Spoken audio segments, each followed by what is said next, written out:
Welcome back to Last Off Sports Talk, and this here is episode 83, and today we're coming at you with another draft grades episode. This will be our NFC draft grades. I'm with Kean Crop, Carson Crop, I'm Cody Crop.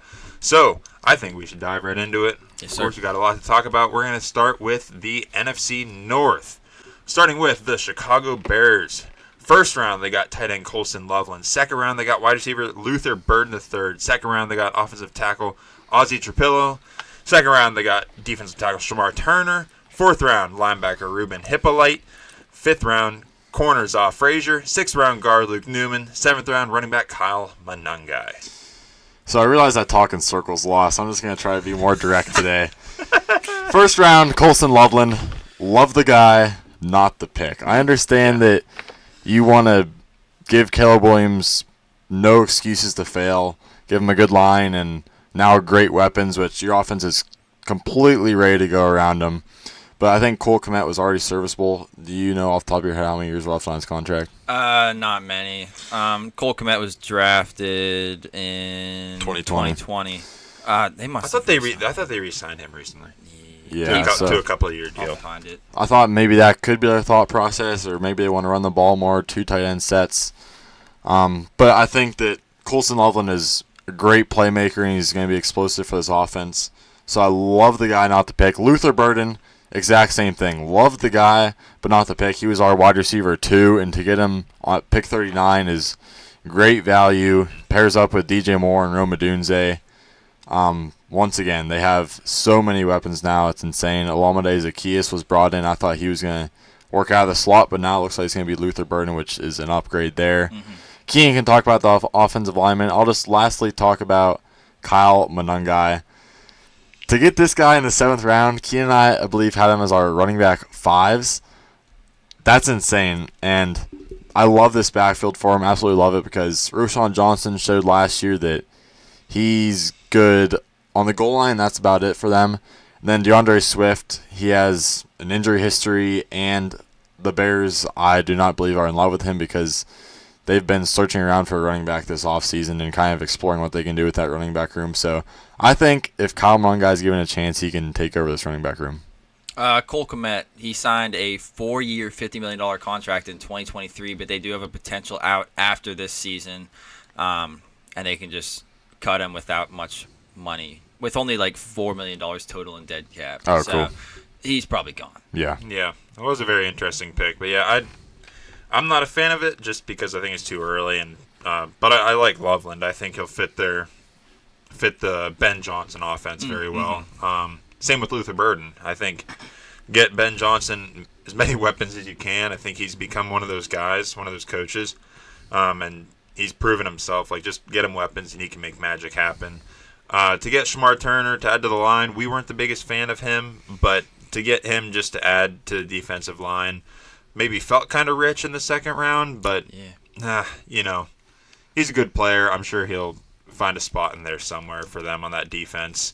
Add to the linebacker room, I don't really know much about that guy. To be honest, it was an interesting pick, but That's pretty high. It felt high, but it's not bad. I don't hate it. Most of this, I really don't mind. This draft, pretty good, and then you guys like Monangai a lot. I even like him in the 7th round. Like that, like you guys like him more than me, and I like him there. So I think that's a good pick for that offense. And yeah, with everything the Bears have added, I think these are just some solid fill-in picks. Maybe a little bit early, but they must like them, so can't hate them too much for it. Yeah, whenever I first saw this draft, I gotta admit I was kind of angry. You know, Carson's a Colson Loveland guy. I'm a Luther Burden guy. I'm also a Rome Odunze guy, and I'm like, I'm a DJ Moore guy. Yeah, you're a DJ Moore guy, so we were all kind of upset, just selfishly. Like, I was pissed. Yeah, Carson was pissed. Yeah, just selfishly, we want our players to like have the opportunity to kind of be stars in this league, but now they're all in a crowded room. But honestly, I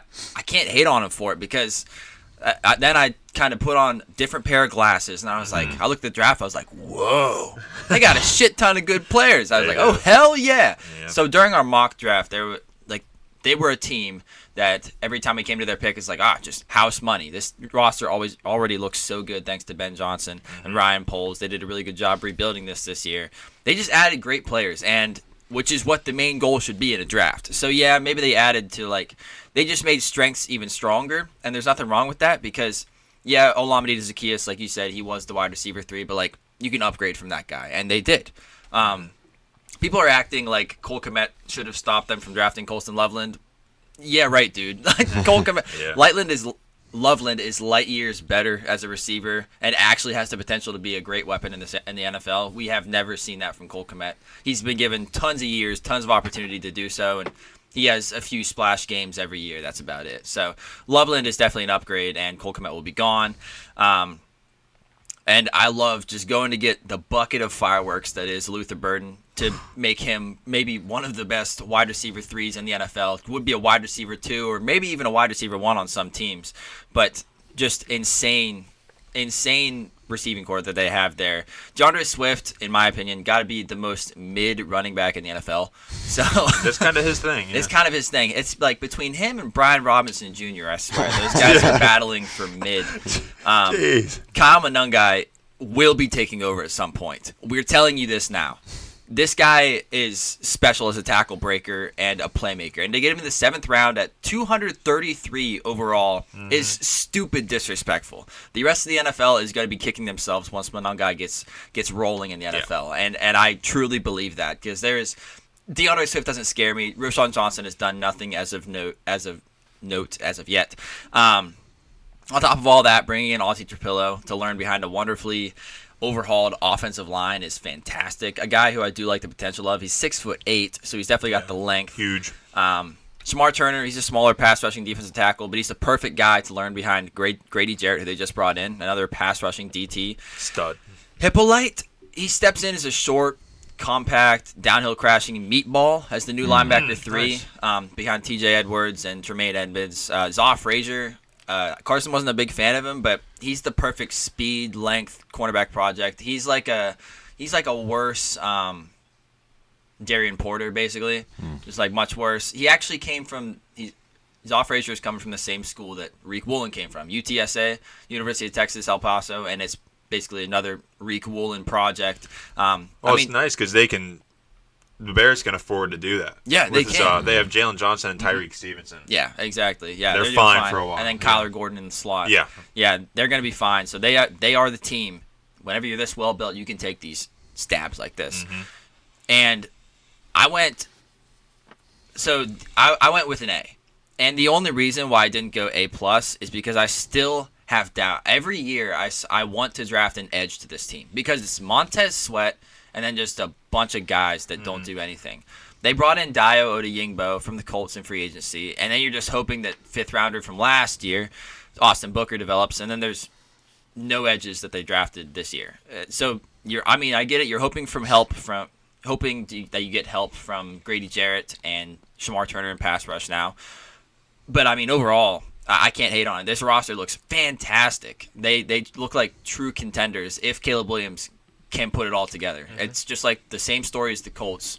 Can Anthony Richardson do it? Can Caleb Williams do it? And I don't know. They look like they're definitely set up to do so. B+ for me, just because a lot of solid explosive players and then some add-in pieces just to add to an already stacked roster. I'm going A for pretty much the exact same reason as Kean. I would like to see them draft an edge as well, especially in this Shamar Stewart range. There was still some pretty good edges on the table that they could have drafted and probably would have put up a fight to be a starter this year because their edge rush is definitely lacking right now, so I would like to see that. All right, moving into the Detroit Lions. 1st round, defensive tackle Tyreek Williams. 2nd round, guard Tate Ratledge. 3rd round, wide receiver Isaac Tisla. 5th round, guard Miles Frazier. 6th round, edge Ahmed Hassanein. 7th round, safety Dan Jackson. 7th round, wide receiver Dominic Levitt. Tyreek Williams and Tate Ratledge are definitely 2 Dan Campbell picks. Especially Tate Ratledge. Yes. I love these picks for them. Once again, they're just building up their O-line because they really don't need to draft much else with Tate Ratledge, Miles Frazier, just preparing for the future, which is what all these great franchises in the NFL do. Tyreek Williams is going to play alongside DJ Reader and Aleem McNeil now. Probably in a pretty dang solid rotation. You cannot run on this team. Yeah, Tyreek Williams is that potato in your sink drain. Yep. And most teams probably aren't going to have a garbage disposal. No. So this D line is ready to go. The O line's ready to go. They draft Isaac Tesla, like coleslaw. Yeah, kind nice. of. Yeah. This pick. So when this pick happened, I was like, "What the hell?" So I went to our rankings and I figured out that instead of him in this position, I would have rather had 14 or 15 other receivers instead of him. Yeah. And I don't understand what their thought is with this, because I understand that you want to get a receiver because your wide receiver theory now is Tim Patrick. He's old. Cleef Raymond is like kind of like one of the mid receivers. Yep. Similar to DeAndre Swift. But there are some other wide receivers here that could have actually been a playmaker to this team. Maybe they see something in Isaac Tesla that we don't. But I had nothing to be excited about for him. Then once again, Miles Frazier just adding depth. Yep. Yeah, this draft makes so much sense for them. All right, we got the lines. Let's draft the lines. Let's focus on drafting the lines. Ah, crap. We should probably grab a receiver. Eeny, meeny, miny. Let's get him. That's what it feels like here. No hate on the guy. Want to see you succeed, but we know where the lines focus and where they are good at drafting, and they did just that. Love Tyleik Williams, love Tate Ratledge, love Miles Frazier. I think those are all incredibly solid picks. Bring another edge into the room, that never hurts. I mean, this modern-day NFL, you can't have too many edge rushers, no matter who it is. You just need depth at that position, because if you don't have one, you will be exploited in that area very quickly. Then another safety and even another receiver at the back end. I mean, we see where the Lions focus, and I think they did great in that area. Yeah. A little bit earlier for Tyleik Williams than we thought he was going to go. Yeah. But I can't hate on it too much because I like the player. My defensive tackle 3, Cody's my guy for Cody. Yeah. He knows his role is that potato, and he is good at it. So, as you said, Tate Ratledge is that Dan Campbell player. Just look at his awesome mullet. In my evaluation of him, I couldn't stop saying stable, sturdy, strong is what this guy is. He's going to be perfect to fill in for Kevin Zeitler, who just left. And Miles Frazier is a large, wide offensive lineman who is going to plow and create gaps with relative ease. So just great job filling that open guard spot with Zeitler now gone, and bringing in a backup for him as well. Tesla might be the worst pick in the draft. Not just to me, but many analysts have been hating on it because the Lions traded away 2 2026 third-round picks to move up 32 picks from 102 to 70 to draft this guy, while many believe that this guy, or they could have stayed put, saved their picks, and drafted this guy at 102, or even drafted him in the 4th or 5th round. Yeah. Like, he's a 6'4" elite athlete who showed out at the Combine, but that's really it. That's it. He never had more than 532 receiving yards in his 2 seasons at Arkansas. So we watched and scouted 41 wide receivers in this year's class. He was my wide receiver 40 and Carson's wide receiver 41. That's how bad this guy. He's not good at football right now. Yeah. Yeah, he had an awesome combine. Everybody sees like, oh my gosh, this guy could be amazing if you can just figure out how to use him. But Lions seem to do this. They do. Like once a year. Yep, that's what they do. I mean, they've been in their bag Questionable recently. decisions, yeah. Yeah, they've been in their bag recently, kind of getting cocky and like doing what they want because they're a great team now. Like they did this last year. The guy's name was Giovanni Manu in the 4th round out of Canada. Canada. The guys on the broadcast, like Daniel Jeremiah was like, like you don't have to be doing this. Like, Yeah. you don't have to flex and be like, hey, we watched this guy's film, we're gonna draft him here. Like you could have picked him up as a UDFA. I know maybe there was talk that Tesla was going to go higher because of his athletic profile, but football profile, not good right now. So I couldn't see how that's going to work out, but we'll see. Hassanein provides some edge depth he's a good play through the whistle guy, but not really a starting caliber player that they still do need to find for Aiden Hutchinson, but I guess they're just going with like edge by committee. And then I got to talk about this last guy because he is the ultimate Dan Campbell player. His name is Dan Jackson out of Georgia. Not just because his name is Dan, but Yeah, right. God bless you. Thank you. But I hadn't watched Dan Jackson's film until I was preparing for this episode because I wasn't sure if he was even going to get drafted. But every time I casually watched a Georgia game throughout this past football season, Dan Jackson popped off the screen. I mean, dude looked like he was one of the hardest hitting safeties in college football. Wow. That's Georgia players, baby. Yeah, and he was only listed at 5'11", 194. He flies around the field and throws his body at offensive players without fear. He also blocked a field goal and a punt on special teams. He's also a walk-on at Georgia who earned his way to a starting job in his senior year. This is just Dan Campbell, screaming Dan Campbell. That's incredibly Especially impressive. Dan. Yeah. Especially Dan, yeah. It's the epitome of everything Dan Campbell is, everything he believes in, everything he wants on his football team. This selection could make a grown man cry, man. It's Beautiful. Yeah, it's beautiful. So, like, overall, did they get better with this draft? Yes. Were there some reaches? Oh, hell yes. But I love how Dan Campbell, he sticks to his type of players every year to maintain that hard-nosed, kneecap-biting mindset on this team. So, I mean, I can't hate on it too much. So I went, like, middle of the road because I see what they were doing there. I think that they added some Dan Campbell players, which is always good. So I gave him a B. Pretty good. That's kind of how I was leaning, too. Yeah, great Dan Campbell players. So I'll go with a B as well, just because of that. I'd feel better about that Tesla pick if Ben Johnson was still there. I'd feel a lot better about it. My thoughts might be different. But, yeah, just still a solid B. Lots of good players that will fit that team. I give him a C because I was pissed off about Isaac TeSlaa.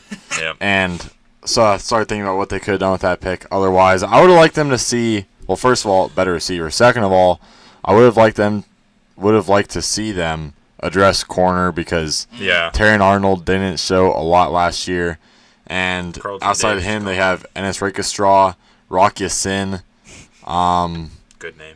DJ Reed's opposite, but Terran Arnold was getting beat up on last year, and I think that they need to bring in some corner to either maybe develop into his role or push him a little bit or learn under DJ Reed or something. And then secondly, I would have also liked them to possibly address another linebacker maybe because right now it says Our Lads has Derek Barnes starting, and I think that someone else could have developed into that role as well. Anzalone's got to be getting up there in age. Mm-hmm. Jack Campbell as well as Anzalone's 30. They'll probably re-sign Jack Campbell. Yeah, Jack Campbell, they'll he's bring young. him back. Yeah, he's young still, yeah. One of my favorite dudes. Oh, and then also, that's what I was going to say. Also, that pick, or even later, I would have liked to see them address quarterback because there was quarterbacks in this draft that was falling. I think we mocked them to – did we mock them to Will Howard? Will Howard. Yeah, and I really love that because Will Howard can operate an offense with weapons, which is exactly what Jared Goff is doing, but Will Howard would even provide some legs to the offense as well. And I think that you need to get a quarterback in there right now to learn under Jared Goff and learn the system so it's a smooth transition when Jared Goff eventually does age out of the NFL. Yeah. All right, let's move into the Green Bay Packers. First round, they took wide receiver Matthew Golden. Second round, offensive tackle Anthony Belton. Third round, wide receiver Savion Williams. Fourth round, edge Barron Sorrell. Fifth round, edge Colin Oliver. Sixth round, defensive tackle Warren Brinson. Seventh round, corner Micah Robinson. And seventh round, offensive lineman John Williams. Matthew Golden is another Luther Burden case. We love the guy, but we just hate to see him go to somewhere where he's not going to be able to be the star. I do think that he's going to be the wide receiver one on this team, though. Yes. And I think he's going to pair along tremendously with Jaden Reed. And then either Romeo Doubs or Christian Watson over top, whatever you want there. But this makes their wide receiver room. I think Josh Jacobs got what he wanted, is what I'm trying to say. I think he got his wide receiver one that he was saying they need to go out and get. And I'm curious to see what they do with the rest of their receivers now, whether they trade them or just whatever they do. They're trying to get Dontavian Wicks to get going. He's going to be done now. They also drafted Savion Williams, which I'm very curious to see what Matt LaFleur can do with him because this guy is going to be a fun piece to work with. And there you have two tight ends and a shit ton of receivers and two decent running backs. I don't know where he's going to fill into this offense, but hopefully they can get some use out of him. Building the O-line was also a huge part of their draft in the second and, seventh round, I guess, but free agency as well. This O-line needed built. I believe. Wasn't their O-line pretty mid last year? They're usually good at developing offensive linemen. They always have somebody waiting in the wings, so you can always bet on them to get better year after year. So the pick of Anthony Belton does make sense though. Okay. And then just drafting 2 edges back to back as well. Trying to prepare for the future because Luke Van Ness has been mid. Rashawn Gary Getting old. Kenny Clark definitely old. Yeah, that D-line needs some help and some youth coming up, and I think that's what they were trying to do with those 2 picks right there. Yeah, there's 3 even at defensive tackle. That Warren Brinson out of Georgia there. Just kind of those mid to late picks they had. I think those were smart to add to that room like you just talked about. I like that. Love Matthew Golden. I think he'll easily walk in and be the one if they have any brains at all in that building. Savion Williams, like Carson said, we love the guy. He's explosive. We'll be very curious. I hope that they can find a way to use him to his potential because he is just put him out there to do something. Anything. He probably is able to do it. Put him in snaps at freaking corner. He can probably cover some dudes. He's just a super athlete that's also a very good football player. I shouldn't only say super athlete. He can play. But yeah, I like what they did here. I think it's a few flashy picks. They finally took a first-round wide receiver in however many years it was. And then to add some of that, I really like that defensive depth that they added mid to late. And obviously to the offensive tackle room too. I enjoy that. I think a pretty good draft by Green Bay. Yeah, I thought they got Jordan Love some much-needed wide receiver help. Did they really need Golden? No. But is he immediately the best wide receiver on the team? Yes. So it's like, okay, yeah. I was kind of pissed off at first because, I was like, damn it! Another of my favorite wide receivers going to an already not stacked, but crowded. Yep. Crowded is the word. Wide receiver room, but he is the best out of all of them. I truly do believe that. And as I said, Green Bay is always a great team to develop offensive linemen. I know that Belton he does the potential to be an all-around good offensive lineman who can play anywhere along the line, which is what they love to draft every year. They love those guys who have so much positional versatility. And I said that I would be happy with Savion Williams going to any team because there's no one like this guy. And despite the amount of mouths to feed on this offense now, I'm really happy he went to a Shanahan scheme mastermind in Matt LaFleur because I know he's going to find ways to get him the ball. So I am very, very excited. I have no idea what this offense is going to look like, and it's going to hurt me because Isaac is always annoying about the Packers, but I think I might find myself rooting for this Packers team this year just because they brought in some of my favorite players. They got 2 my guys for you. Yeah, I love them. But edge was a big need that we saw considering the style of edge they've previously liked to draft. Big, strong, athletic guys who never showed much production in college and still haven't in the NFL, except for Rashawn Gary whenever he wants to. But Barron Sorrell, he brings in relentlessness and a strong upper body. And then Colin Oliver missed most of 2024 with a right foot injury that likely caused him to drop. But in my eyes, this guy is a cheap Jalen Walker. He brings in explosiveness, quickness, speed to a defensive line that has been desperately needing it.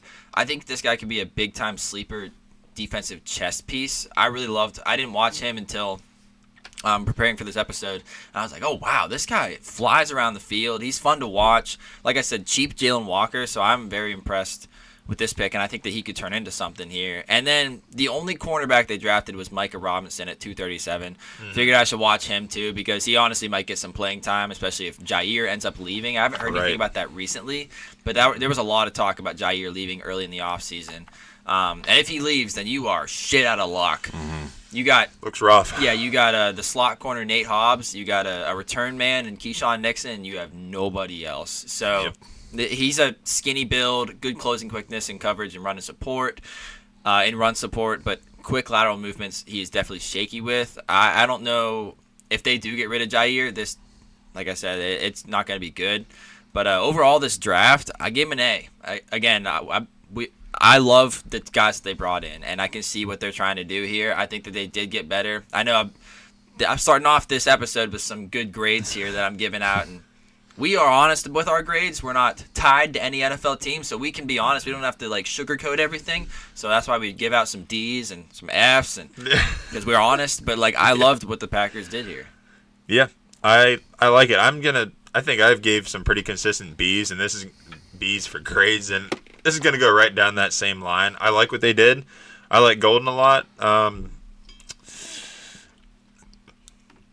No, A-. There you go. Yeah, I think it's a nice, solid draft with some good pieces and good depth added, and I like it. A-. I gave him a C. Okay. And the main reason for that is they need to address this corner room before the 7th round like they did. Keyshawn Nixon could use a replacing. And Jair Alexander, like Kean said, if he goes, they're screwed, and you need to get someone in there right now to learn under Jair. Because he's also old, so he's not as effective as he once was either. So addressing corner in the 7th round and not before, I think was a mistake, and I think this defense is going to show that mistake throughout the year. Minnesota Vikings, 1st round, they took guard Donovan Jackson. 3rd round, they took wide receiver Ty Felton. 5th round, defensive tackle Tyrion Ingram-Dawkins. 6th round, linebacker Kobe King. And 6th round, tight end Gavin Bartholomew. This is another team that's playing with house money, and drafting Donovan Jackson. This offensive line is now ready to go. Donovan Jackson, Christian Darrisaw, 2 center and right guard, Ryan Kelly and Will Fries from the Colts, and then Brian O'Neill at right tackle. This O-line is stacked. Tight end TJ Hawkinson. You got Jay Jettas, Jordan Addison, a receiver. Aaron Jones, Jordan Mason. This offense is relying on J.J. McCarthy. It's another Caleb Williams, Anthony Richardson offense that you just need the quarterback to execute, and the offense will be good. And on the other side of the ball, the defense is also ready to go. This defense is stacked. They drafted another D tackle, which I do like because they have Harrison Phillips, and Javon Hargrave is getting fairly old, I do believe. Jonathan Allen's also no young buck. Drafting Ty Felton, I understand drafting a receiver because you could use a wide receiver 3. Rondell was hurt last year. I think he's going to be good in the slot, but Ty Felton is another Isaac Tesla pick where there was probably 7 receivers I would have rather had than him here.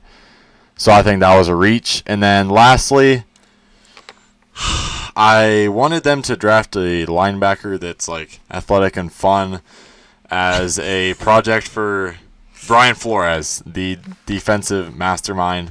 So they go out and get Kobe King, a guy that is very consistently always the last guy to the ball. Yeah. So I understand it's the 6th round, but I also understand that this was a wasted pick. Yeah. I would have liked to see them take a different linebacker. Yeah, it's probably because they're playing with house money, but a lot of these picks, I mean, I'm not crazy about, except for Donovan Jackson. I think I love that pick for these guys, and I love the player. But yeah, a lot of these is really like, I saw the pick and it's like, it was either, kind of a reach, or, all right. So nothing like super flashy. I see like, this team, like Carson said, it's house money. There's not much more to say on that. They have a ton of good players.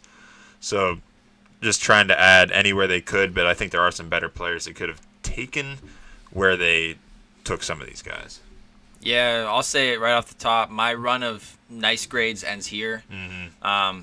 They didn't trade back from 24 to acquire more picks like a lot of people thought they were going to. They came into the draft with 4 picks. They ended up with 5, so they did 1 trade. But Donovan Jackson, I do have to say, he might have the best anchor on the offensive line in this class, so nice pick. It's going to be funny watching him go up against Tyreek Williams twice a year. Anchor on anchor, potato on potato.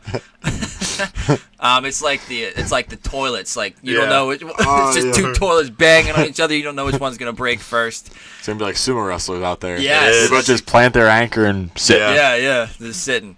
And as Carson said, this completes one of the best offensive lines in the NFL. He read it for you. All those players are going to be great on this team. Ty Felton, in my opinion, and Carson's opinion, one of the most overrated wide receivers in this class. I still do not see how he could be the 102nd best player in this class. He was ranked throughout the pre-draft process like no lower than like 130, which was rich. I didn't see anything special from Ty Felton, and they don't really need him that much. I mean, as their third round pick and second pick in this draft, I think they had other needs to address. Keenan's wide receiver 34, my wide receiver 31. Yeah, not Ty Felton fans that have him in the third round. Like, I feel okay about with Jalen Naylor. He had a few good games in there. Rondale Moore, I think, could do the job as well. Like, you didn't really need him, and this was your second pick in a draft where you didn't have a whole lot of picks. And it's not like you're planning on getting rid of Justin Jefferson or Jordan Addison anytime soon. I imagine that Jordan Addison gets another contract pretty easily. Ingram Dawkins, the defensive tackle, is more like a 276-pound defensive end, basically. He has some surprising movement skills and can learn behind Jonathan Allen, which I do like that. Kobe King is not good. Carson will tell you that as a Penn State fan. So I agree with Carson there. Kind of stupid pick. Bartholomew adds to another position that you don't really need, tight end, because you have T.J. Hawkinson, and then your blocker is Josh Oliver. So didn't really need that. I get it's a 7th-round pick, but... And then you signed 2 UDFA tight ends who I like better than the guy they drafted in the 6th round. And Bryson Nesbitt out of UNC and Ben Urasek out of Georgia. Georgia. Yeah. So only 5 picks here, but I feel good about 1.5 of them.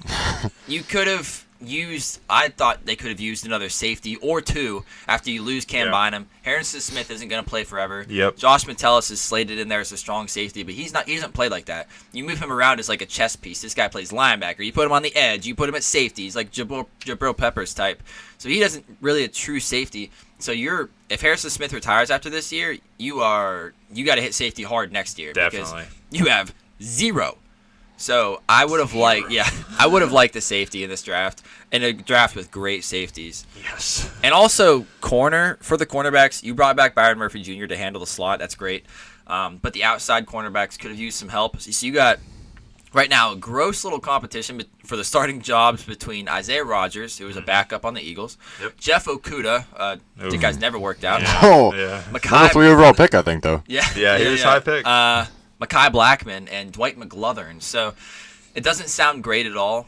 And I think they went to positions, wide receiver, tight end, even defensive tackle. You rebuilt this rebuilt this position well in free agency. You didn't really need these picks, and you could have went elsewhere. So I gave him a D, and that's just because I think Donovan Jackson is going to be really good to complete this offensive line. But other than that, I don't feel good about it. Yeah, that's tough. D+. There you go. For me, just for the same reasons. You explained it very well. I don't need that on anything else. Yeah, I'm also going D+ because I like the Donovan Jackson pick, but I think a freshman in high school could have made that pick, seeing that left guard was really their only glaring need. Other than that, you could have went corner. That would have also been a hit. I wish they would have done all defense except for Donovan Jackson. If they went Donovan Jackson and then all defense to let Brian Flores cook with. Yeah, the offense looks great. Yeah. And then I hate the Ty Felton, Kobe King, Gavin Bartholomew pick because if I'm playing with house money, those are 3 of the last guys that I'm taking here. I would have taken someone like a Savion Williams or some a kind of upside. or a Zoff Frazier or someone at a position that you actually need. Some kind of upside. Yeah. Yep.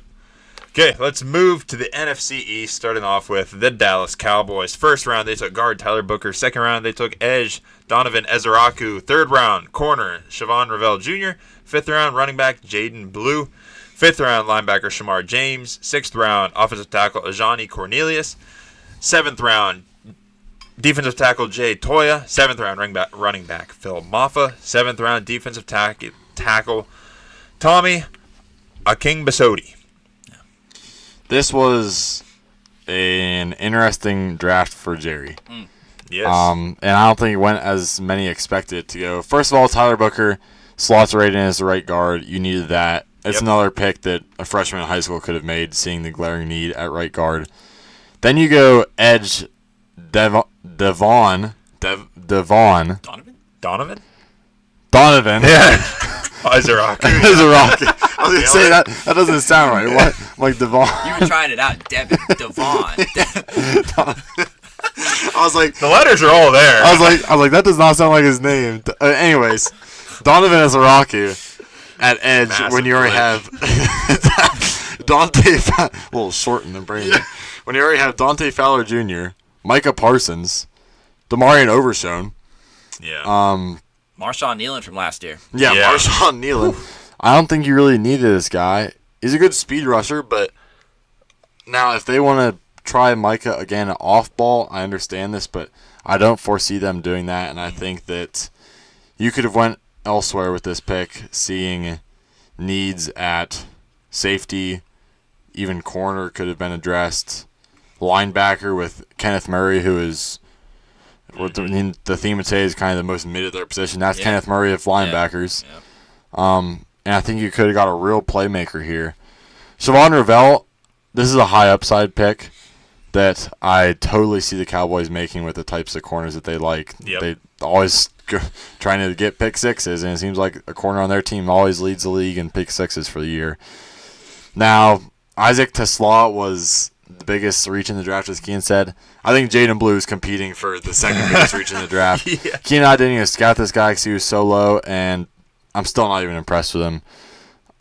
There was a bunch of other running backs I would like to see him take here with this weak running back room that they have currently, and Jaden Blue does not excite me for the NFL. Shamar Evans, linebacker, getting some depth here, maybe trying to phase out Kenneth Murray. We can only hope, but I don't know if Shamar James is going to do that. Rest of the picks, Phil Maffa, another guy that zero excitement. I think he was my last ranked running back. Second to last, my bad. He's just a big bruising running back that does nothing exciting, to put it frank. So, Yeah, then I really like the Tyler Booker pick here for them boys down in Dallas. I like Ezraku a lot. I'm a very big fan of him, but for this team, I just don't think they really needed him. But you like Marshawn Nealon too. No, I did like Marshawn Nealon a lot, but I guess I can't really contradict myself. I did just say in this episode, edge depth is good. So, is it early or not needed? Maybe. But, say someone were to immediately go down in game 2, unfortunately. But, you have Ezraku there, so it's, double-edged sword, But, the corner, Siobhan Ravel, I think he's a good player. I think he's a good piece to bring into here to this already decently talented corner room, just to add to them and learn behind guys like Trevon Diggs and Deron Bland. He's even now got some years under his belt. I think that's solid. And then, Chicken Jadon Blue. That's awesome. I think that's definitely a reach, but I don't know. Some of these picks that are a little confusing are just what I expect out of Dallas. It's out of Jerry Jones. You gotta expect some of these. I at least like that, even though it was later, Jerry might not know what to draft, but he at least went to the line. Let's just get some line depth and go from there. So overall, some pieces I like a lot, some pieces that feel like a reach and probably are a reach in most people's eyes. Yeah, this was a decently sane draft from the dementia having Jerry Jones. yeah, I wasn't expecting it. Yeah, it was decent. I mean, kind of early for Booker, but he does immediately feel a need as a big, steady guard. Alabama coaches had nothing but good things to say about this guy and his character, calling him the Will Anderson of the offensive line, which is very high praise because Will Anderson is like the guy who comes in and does everything right. So that is Booker. I love Ezraku at 44.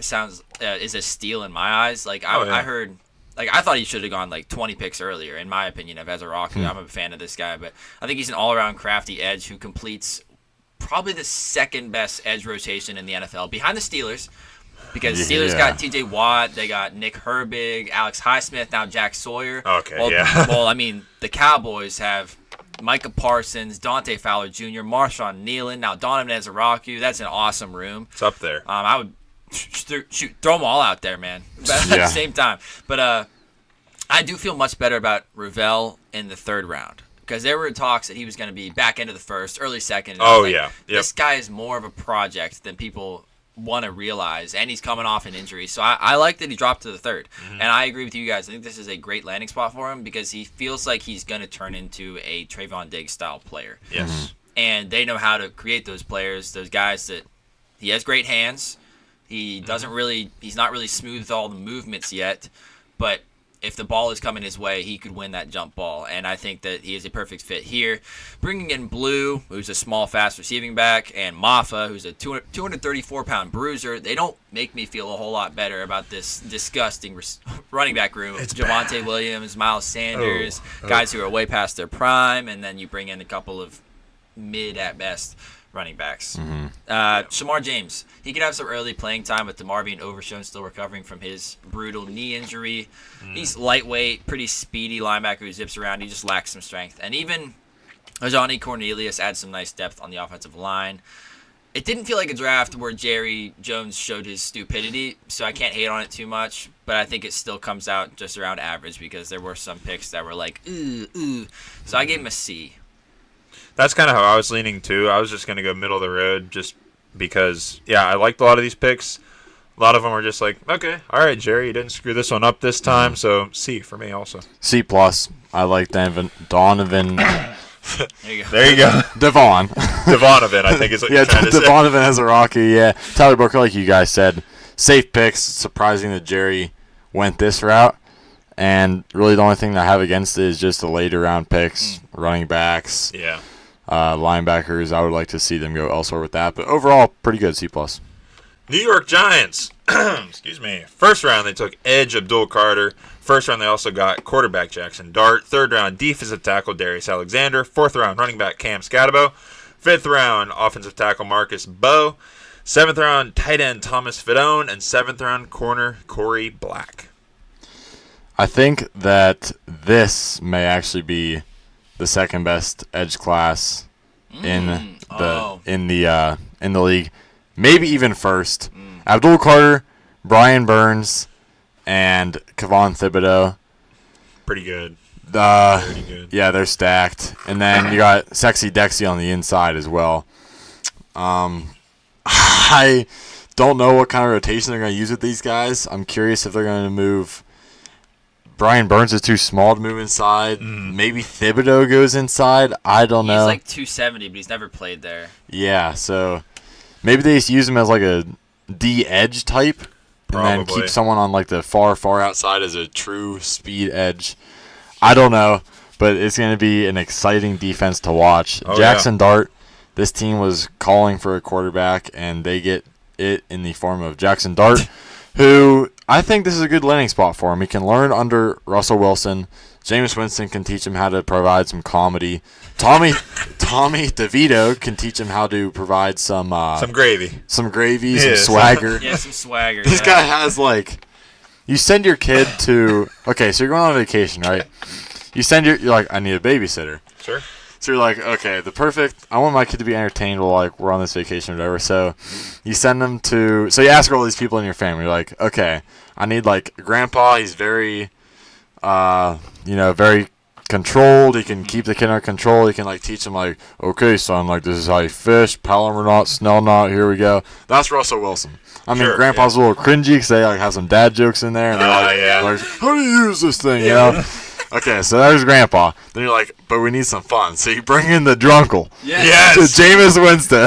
He's always saying the most random things. Never a sober moment in his life. He teaches the kid how to have a good time. And then you're like, now we need to bring in like that cousin that's just like, he's like a white guy, but he's always wearing like big chains and like long swords. Just and, like, super cool. Yeah, super cool. He drives like a Honda Civic with a big old pipe on. Like, he's always on the two-step. Everybody loves this guy. That's Tommy DeVito. He teaches them how to swag. He does. And I think Jackson Dart is going to have an amazing time here. It's going to be so much fun. And hopefully he can develop into something. Darius Leonard, Darius Alexander, sorry. Close. Darius Alexander, we didn't love him. Yeah. But maybe he can slide in beside Sexy Dexy, but Roy Robert Harrison is probably going to have the job for now. Cam Scatabo, this is a pick that I love. Whew. You have Tyrone Tracy there, who's the yin, and then Cam Scatabo is going to be the yang, the lightning and thunder. I think Cam Scatabo is going to be really exciting for this offense, and Tyrone Tracy isn't a workhorse, so I think that he's going to spell him very well in that role too. Devin Singletary is also there, so he'll probably end up with a starting job somehow. But always does.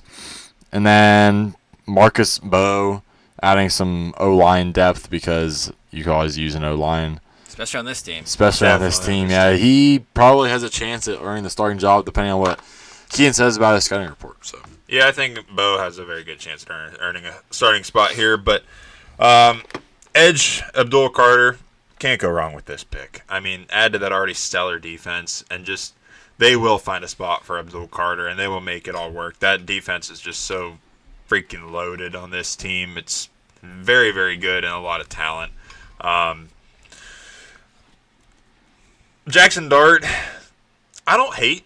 Like, I get it. I get the pick, and I think it makes sense for them, and he can hopefully provide them years and years of success and just stability. He's not your Jackson Dart's a pretty good at everything. Like, he's not one of these quarterbacks that's just an incredible runner. Mm-hmm. He's not just an incredible passer. Jackson Dart can facilitate. He can move the ball. He can run if he needs to. I think he'll bring maybe not the most explosiveness to New York, but he'll bring a lot of consistency and just ability in general. I think he's very talented. Darius Alexander we weren't the biggest fans of, like Carson said, but I think Cam Scatabo, whether Giants fans see it or not, this is going to be the guy that cures or tries to cure the Giants' running back woes after getting rid of Saquon. He's going to bring an electricity back into that room to go along with Tyrone Tracy Jr., who I like a lot. So I think Cam Scatabo is going to excel here, and just Giants fans are going to love this guy, and we like this guy a lot too. But yeah, overall, I think I like this draft for the Giants. I've been saying for months, like shortly after the end of last season, that I love the majority of the pieces on this Giants team. But I said I wasn't going to buy in if they kept Brian Dable and Joe Shane. Well, they did keep those guys. They did. But now they are adding even more pieces that I like. They're really scratching me where I itch, man. They got the clear best edge in the draft, and maybe the best overall player in the draft at number 3, Abdul Carter. I'm a Kayvon Thibodeau believer too, but I don't even care because I know that Abdul Carter is better than him already. Yeah. Dart was my QB1 in this class. Do I think he has a super high ceiling? No. But I think whenever he steps in, he's going to be solid right away. I comped him to Brock Purdy, just like a guy who kind of steps in. He doesn't have anything. There's no special traits that he brings, but he just kind of does everything well, like Cody said. None of us are big Darius Alexander guys, but because I think he has no quick twitch in his game, but he's fine in the third to work with Sexy Dexy. He doesn't have to be the defensive tackle 1 on this team. Scatabo in the 4th, as you guys said, steal, absolute steal. Does he lack top-end speed? Absolutely. Yes. Oh, yeah. But he has everything else that you want in a running back, and it allows Tyrone Tracy, who had some fumble issues at the end of last year, the former wide receiver, to play more of a receiving back role. So I think it's perfect. And I absolutely love, in all caps, Marcus Bowe as a huge steal in the 5th. He was my favorite offensive lineman to watch in this class. He's only 303 pounds, which is kind of undersized for an NFL offensive lineman. But 32-inch arms, that's short. But he is so quick and nimble with his upper body and lower body, and I think he's going to work in the NFL on this offensive line that always needs help. I think he could start right away and turn into a great guard. The only negative comment from me on this draft is that I would have loved that they addressed cornerback earlier in the draft, because Deonte Banks has yet to work out in the NFL. Paulson Adebo, they did just bring in free agency. Cordell Flott you never hear anything good about him. And Drew Phillips worked out well last year as a rookie in the nickel. But other than that, you got some question marks at corner that you didn't really address. But overall, love what they brought in. I gave him an A. Yeah, I'm kind of the same thinking here. I love what they did here a lot. I'll give them an A- just because a few of those is like, I don't know, but that's more just because of our opinions. So take that with a grain of salt. But yeah, I like what they did here. A- for me. I'm also giving A- because I love their draft. The only knock I have is in place of Darius Alexander, I would have liked to see them either go O-line or corner rather than D tackle, because their D line's already stacked.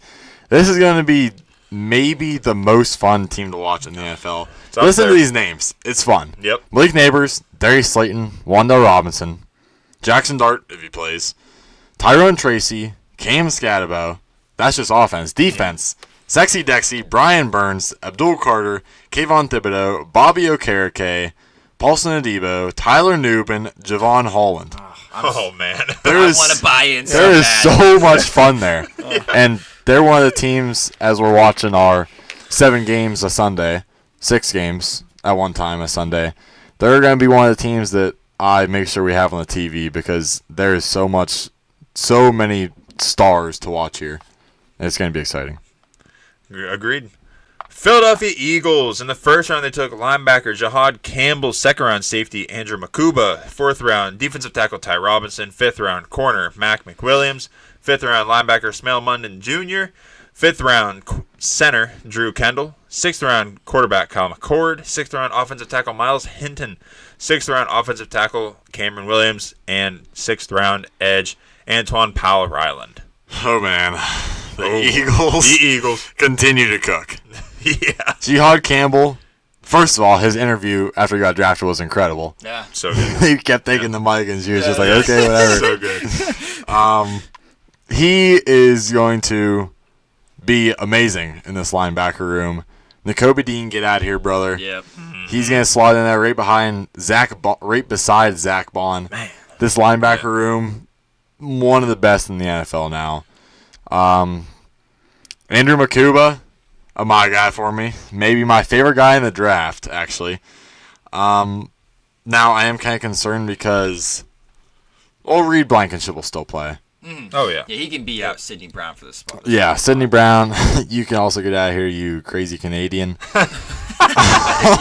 Yeah. And, yeah, this defense is incredible. We thought it was good before. They got some pieces taken away. Doesn't even matter. They had depth to recover, and now they go first 3 picks in the first 5 picks in the draft on defense. Holy smokes. Are we surprised? No. No, but this defense is incredible. I am so excited to watch Andrew Makuba and Jihad Campbell play. Smell Molden. He's also going. Nailed it. Oh, Smell Munden. Smells Molden. He's also. Damn. He's also going to maybe be able to carve out a role as a depth piece. I think he can probably beat out Jeremiah Trotter. Yeah. And then just some offensive tackle depth. Kyle McCord, because Why the hell not? Why the hell Because he not? fell. So yeah, I love this draft. I agree. I mean, Eagles continue to draft well. Not perfect by any means, but like this is another team that's so true to who they are, and their GM's so true to who this team is. They see that their offense obviously is clicking. They don't need much on that offensive side, so they're like, all right, let's not waste picks. Let's defense the whole way. So that's exactly what they do. Love Jihad Campbell. Love Makuba, like Carson said. Then adding to the rooms. I like Smell Munden in the 5th round. I'm a big fan of his. He was my linebacker 7. So, yeah, I like him there just to add to this incredibly talented room. And then adding line depth at the very end and an edge. It's like, it just makes sense for what the Eagles do. Nothing super flashy, except you could call Jihad Campbell flashy. I like that pick, and it's deserving there. But yeah, just overall, just kind of solid picks that'll fill little gaps or add depth. I like it. Howie Roseman is always doing his thing, getting big time value on whoever falls to him. Jihad Campbell, linebacker 1 in this class. Automatically scary duo. Yep. Across the board, we all loved Andrew Makuba, and I think that I said he immediately is going to compete and probably beat Sidney Brown out for a starting safety job and one of the best defenses in the NFL. What a landing spot for him. With the Milton Williams departure, Ty Robinson comes in as a pass rushing defensive tackle with a good swim move and never give up mentality. He was a 6th-year senior, so he's a little bit older, but he's effective. I didn't watch Mac McWilliams until I was preparing for this episode, but he's this draft's Jarvis Brownlee Jr. He's a fun player who's feistier than he is talented, but I love adding any kind of feistiness to a cornerback room. And then in true Howie fashion, he brought in 3 late-round offensive lineman depth pieces to develop. Yep. Howie succeeding in the draft is something we can expect every year, like Santa Claus coming to town around Christmas. Absolutely. Yeah. It's like the draft comes up, and you know that Howie's probably going to crush it. So I gave him an A-. I would have loved a corner pick in this draft is basically my only kind of fuss here, because you're hoping that you got Quignon and Cooper, obviously. And then you're hoping for the other outside corner job. You got like Keely Ringo, Adoree Jackson in his old age. Mac McWilliams is probably in like a slot depth piece, but you're hoping that one of those guys is going to be okay enough, and the rest of the defense is just so great that maybe it covers them up. But that's my only gripe here. So A- for me. I'll go B+, just because I like a lot of these guys, and it's just overall solid picks. Can't complain too much. Howie Roseman does it again. I want to go A+ so bad because I love their first 2 picks so much, but I have to drop it down to an A just because this defense does still have one hole, and that's at the other outside corner spot, like Kean said, and I think that should have been addressed.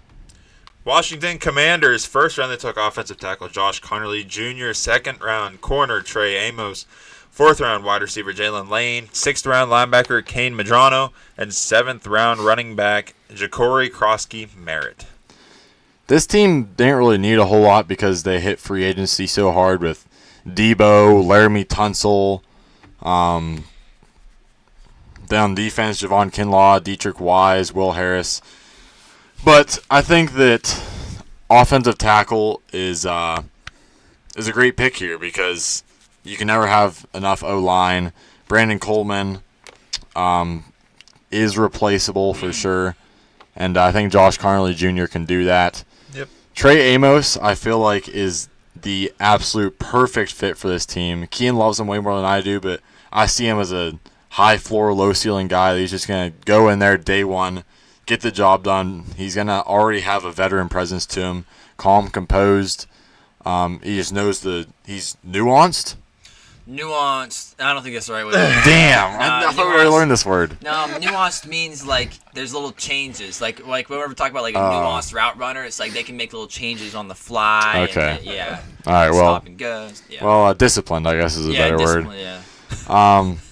Yeah, no, I think he's great because this team needs a corner where they have Mike Sanders still, Marshawn Lattimore for now when he plays, and Noah Igbenogany in the slot. So they could definitely use a corner. Wide receiver Jalen Lane, I think this was a reach and an unnecessary pick as well. Yeah. You just brought in Michael Gallup. I still have a little bit of faith that he can do something. They signed UDFA Ja'Cory Brooks, who I like more than Jalen Lane, who you spent a fourth-round pick on, so I'm not a big fan of that. And then I'm just going to talk about Ja'Cory Krosky-Merritt real quick. This guy he lacks top-end speed, but he's kind of an all-around back. He can make a guy miss. He can run someone over. Always finishes his runs, plays hard, and I think that he could maybe make a run at Brian Robinson Jr.'s job if he stays healthy. Last year, he only played one game in college before he went down with an injury. I agree with Carson and bringing in Trey Amos. I like that pick a lot for this team. Makes a lot of sense. And bringing in Josh Conerly Jr., I also like that, and I see what they're doing. But, yeah, another house money team is what it feels like. That I really like what they did in free agency with those few pieces bringing in. So, yeah, they just didn't have many holes to fill, but I wasn't really a fan of taking wide receiver for this team like Carson just talked about. I'm right in line with that. I would have liked to see something else, whether that was even even another like offensive line pick or something like that to add to that room, or who knows, something else, or even more defense like I always like to see. But neither here nor there. I think they're okay picks. Nothing to write home about, nothing super flashy, but I think decent for what this team already is. I'm a big-time Josh Conerly Jr. hater. Yeah, I was not a fan of his film whenever I watched it. I thought he played with a heavy base but lacked strength for his size. I think he's going to have to switch to guard. I don't think he has the foot speed to be able to prevent guys from getting around him. But I do like how he hopefully doesn't have to play right away on this offensive line. I'm hoping that Brandon Coleman can kind of hang on for a little bit longer and then let Josh Conerly Jr. kind of learn the ways of the NFL. Maybe he gets better than I think he is right now, but I wasn't a fan of him. But I am a big fan of Trey Amos, my cornerback 3 in this class. Good all-around cornerback who doesn't really flash, like you guys said, but he's just consistent and reliable in my opinion. And I love this pick because it kicks Mike Sanderstill back into the slot where he plays better. Yep. Mike Sanderstill was kind of getting exposed last year towards the end of the season in the playoffs on the outside. He just plays so much better in the slot. So that kicks out Igbenogany, which is good. Marshawn Lattimore, I don't know how much longer he's going to play. But I like how they brought in Jonathan Jones here in free agency as well from New England. So I like this cornerback room right now. And I think that they just got a lot better this offseason. Jalen Lane is fine, but he projects as a small, speedy slot receiver. Debo would ideally play in the slot. And you're left with maybe Noah Brown on the outside across from McLaurin, or KJ Osborne, or Michael Gallup. It's all like just kind of makes it go, ooh. Yeah. I would have rather drafted another outside receiver here. And it's not like it's late in the draft. Your pick 128 is 4th round. There were tons of good outside receivers. Maybe not good, but better outside receiver picks here that you could have gone with instead of a slot guy. Kane Medrano is likely he's a long, lanky linebacker who projects as a special teamer on this team. Listening to other analysts before the draft, it sounded like they either loved Ja'Cory Krosky-Merritt or weren't impressed at all. There's no in between. I'm one of them who wasn't impressed at all. Solid top speed, but quickness, acceleration, change of direction to get up to that top speed were not good in my opinion. I think that they should have attacked their needs more with only 5 picks. Outside receiver, as I said. Edge, because right now it's Dorrance Armstrong, Dietrich Wise, Jacob Martin, and Cleland Ferrell. Safety, I would have loved. Starters are Will Harris and Quan Martin. Who? With a bunch of special teamers behind him, exactly, in a great safety class. So I think that they didn't have a whole lot of picks to work with in the first place, and I think that I wasn't a fan of some of the players they brought in, and I just think that they could have attacked better. So I was harsh on this class. I gave him a D for me because I just don't like Tonley Jr., man. Yeah. Jalen Lane doesn't make any sense here. Yeah, that's my lane of thinking too, and that was going to be one thing I brought up here. For my grade was the safety room. With this safety class we talked about, it was so loaded. I would have loved to see a safety here somewhere, preferably high. I would have liked to see an early safety. So yeah, I went with a C- just because a lot of them, I'm in the same lane of thinking as Kean. Would have liked to see a safety, would have liked to see an edge, and that's the main part there for me. Yeah, I'm going to give him a C because mostly Trey Amos is a slam dunk here, but I'm trusting Kean's judgment on Josh Connerly. And then Jalen Lane, that pick could have been used pretty much anywhere else, and it would have been better served. Yeah. Their defense could use some help or depth everywhere. And like you guys said, safety definitely needs addressed after you just lost what's his name? Jeremy Chin, yeah. He played a huge part in this defense last year, and he is now gone. So they're going to struggle, I do believe. Moving into the NFC South, starting off with the Atlanta Falcons. First round, they took edge Jalen Walker. First round, they also got edge James Pierce Jr. Third round, safety Xavier Watts. Fourth round, safety Billy Bowman Jr. And seventh round, offensive tackle Jack Nelson. Jalen Walker kind of fell to them here. But none of us were really huge fans of him. I do think that he's going to be good in this defense, though, because they need someone that can be a playmaker, be on the play, on ball, off ball, kind of just be a chess piece for this defense. I think he's going to do well for them there.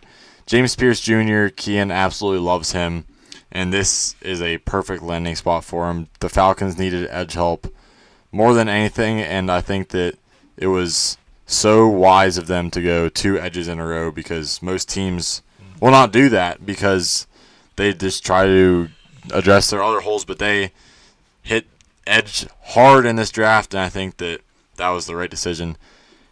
To follow that up, they go 2 safety picks back-to-back and 2 guys that Kean loves and I like as well, Xavier Watts and Billy Bowman Jr. Xavier Watts is another guy that's going to be great for this team. He's a great ball hawk back there, coverage safety.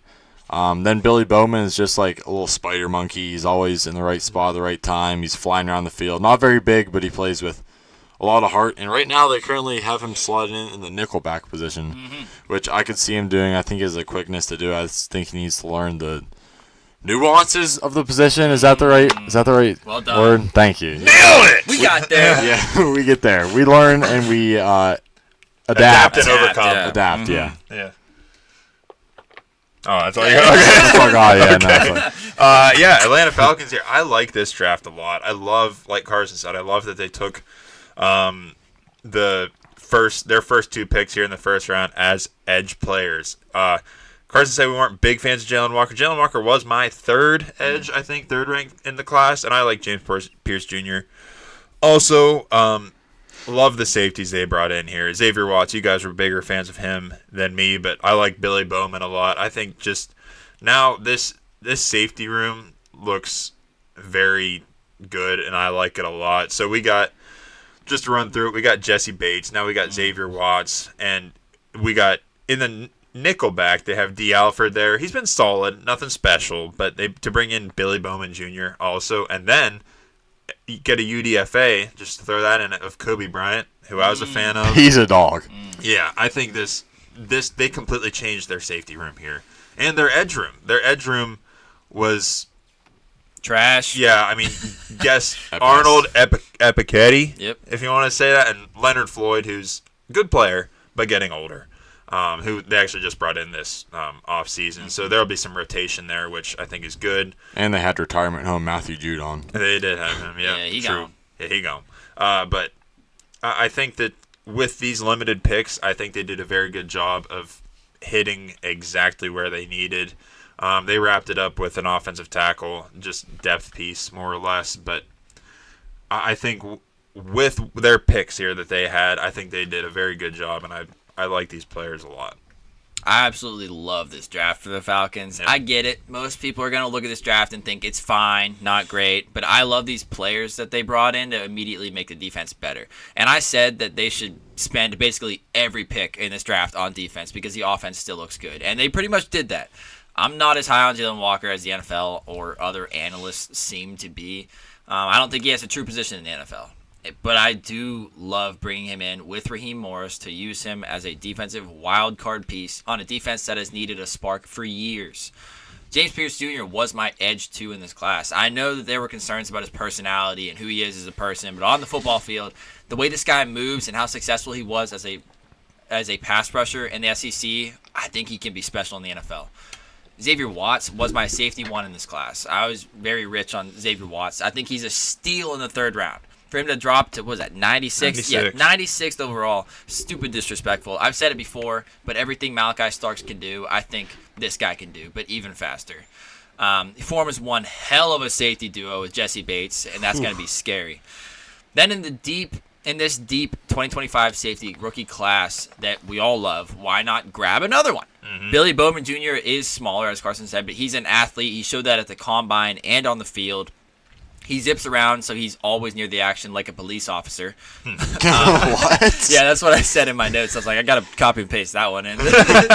Yeah, I said he's always near the action like a police officer. Okay. And he does have slot cornerback experience to possibly step in there because D. Alford was their weakest cornerback last season. And would I have loved a great cornerback to step in with A.J. Terrell? We mocked them, Will Johnson, in our mock draft because we think that A.J. Terrell could use a running mate. So, yes, I would have loved that.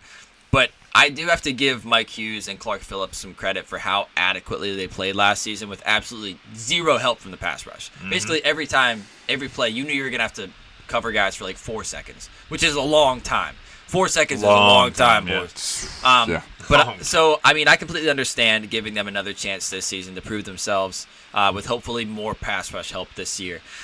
Plus, I got to add this into the draft grades because it was awesome. Falcons' new defensive coordinator, Jeff Ulbrich's sons, they were the ones who prank called Shedeur Sanders on day 2 of the draft to tell him that he was going to have to wait longer to be drafted. I don't care about the fines. That's hilarious. I'm adding that to the draft grade. But this is a big-time big time key and stamp of approval on this draft. I know I said watch out for the Falcons and had really high hopes for them last season. I was definitely a year early, boys. I'm telling you. I seriously think the Falcons can make some big noise this season. I only gave one A+ draft grade, and it was this one. Wow. A+ is what I gave this draft. I love what they did here. I get it. I give them an A-. So, I mean, I'm not far off. But, yeah, I like these players, and I think they're headed in the right direction for sure. I won't say watch out for them, but I think they're headed in the right direction. I like it. A-. I'm giving them just a straight A because, first of all, I love the balls from them to go edge, safety, and just address their issues head on. I absolutely love how they drafted 0 receivers because I think that this receiver room was incredibly underrated last year. What Drake London, Darnell Mooney, and even Ray McLeod were able to do was incredible, and they all played way above what they were expected to. Kadero Hodge even stepped in when he needed to, made some big plays. And just leave that alone, that was great. Only thing knocking it down from an A+ is I just wasn't high on either of these edges. But I do think they're both good enough to be great on this team. Agreed. Carolina Panthers, first round, they took wide receiver Tet McMillan. Second round, edge Nick Scorton. Third round, edge Prince Uman Mielen. Fourth round, running back Trevor Etienne. Fourth round, safety Lathan Ransom. Fifth round, defensive tackle Cam Jackson. Fifth round, tight end Mitchell Evans. And sixth round, wide receiver Jimmy Horn Jr. Everybody loves this Tet McMillan pick, but I don't love how he's paired with Xavier Legette. They're both kind of similar big body receivers, and I would have liked to see them address or draft more of a slot receiver as a go-to guy for Bryce Young. They drafted Jimmy Horn later, who I had ranked fairly high. I think 6th round is a good value for him. Jalen Coker as well, similar to Tet McMillan, but the more I think about it, I kind of fell in love with this Tet McMillan pick for Bryce Young because Bryce Young is a short quarterback that is best when he's out of the pocket. His best college plays came when he was getting out of the pocket, rolling out, making a throw. And Tet McMillan isn't really a timing guy. He isn't a guy that's going to be great getting separation right now in a route, put him on a slant. Timing. And I think after the play breaks down, which Bryce Young is great at, Tet McMillan turns into maybe the wide receiver one or two in the class when the play is longer than like 5 seconds or something because he's so great at coming back to the ball, getting open, and providing that big target for his quarterback. So I love that for this team. Nick Scorton is a guy that is my guy, and I absolutely love him. I think that he's going to be a starter right away on this team because right now at edge they have Patrick Jones second. They got Derek Brown at D end and DJ Wanham. So I think he'll be opposite DJ Wanham starting this year. Princely Umanamele. Umanmielen. That's a cool name. Yeah. Getting more edge depth, which I think he's going to be good in this rotation as well. Trevor Etienne, don't really understand this pick. They just signed Chuba to a large contract. They just brought in Rico Dowdle, who's good enough. Now, I think this was a waste of pick, and I think it could have gone elsewhere because this team does still have needs that need addressed. But I do like how they went Lathan Ransom. Cody loves this guy. Great safety piece for this team. Trayvon Morig. Is that good? Yeah. Oh, yeah. And then Damani Richardson. I think he's going to take Damani Richardson's role easily. And then Mitchell Evans, Notre Dame. He's a tight end that I actually liked quite a bit. He's a great blocker, and I think he's a good enough receiver. I don't understand what they're going to do with this tight end room. I think they're going to keep Tommy Tremble, Jatavian Sanders, and Mitchell Evans. Use Mitchell Evans as the blocker, and then the other two are more receivers. And then lastly, I already mentioned Jimmy Horn. I think he's a good value at this spot, and he can hopefully learn under Adam Thielen and eventually take that slot role. Yeah, I agree with a lot of that. I think as far as bringing in Tet, we weren't the biggest fans of him, but Tet in college made his quarterback good by saving him. And Tet, if nothing else, he might be similar to Leggett or Coker, but he just, to me, he kind of has that feeling of, oh, this guy feels like a number one receiver. He kind of knows how to do that. He was successful at doing that. So I don't mind the pick here. I think it's a good fit compared to some places. Nick Scorton, for me, I think that's early. I'm not as big of a fan as Carson is. Carson's in love with the guy. But to add edges of Scorton and Uman Mielen, I think that's smart and filled some gaps that they needed. ETN, I wasn't a huge fan of there, but I loved the safety Lathan Ransom pick here. They needed that pick, and that was a pretty glaringly obvious spot on that defensive side that they needed. I'm a big fan of Ransom.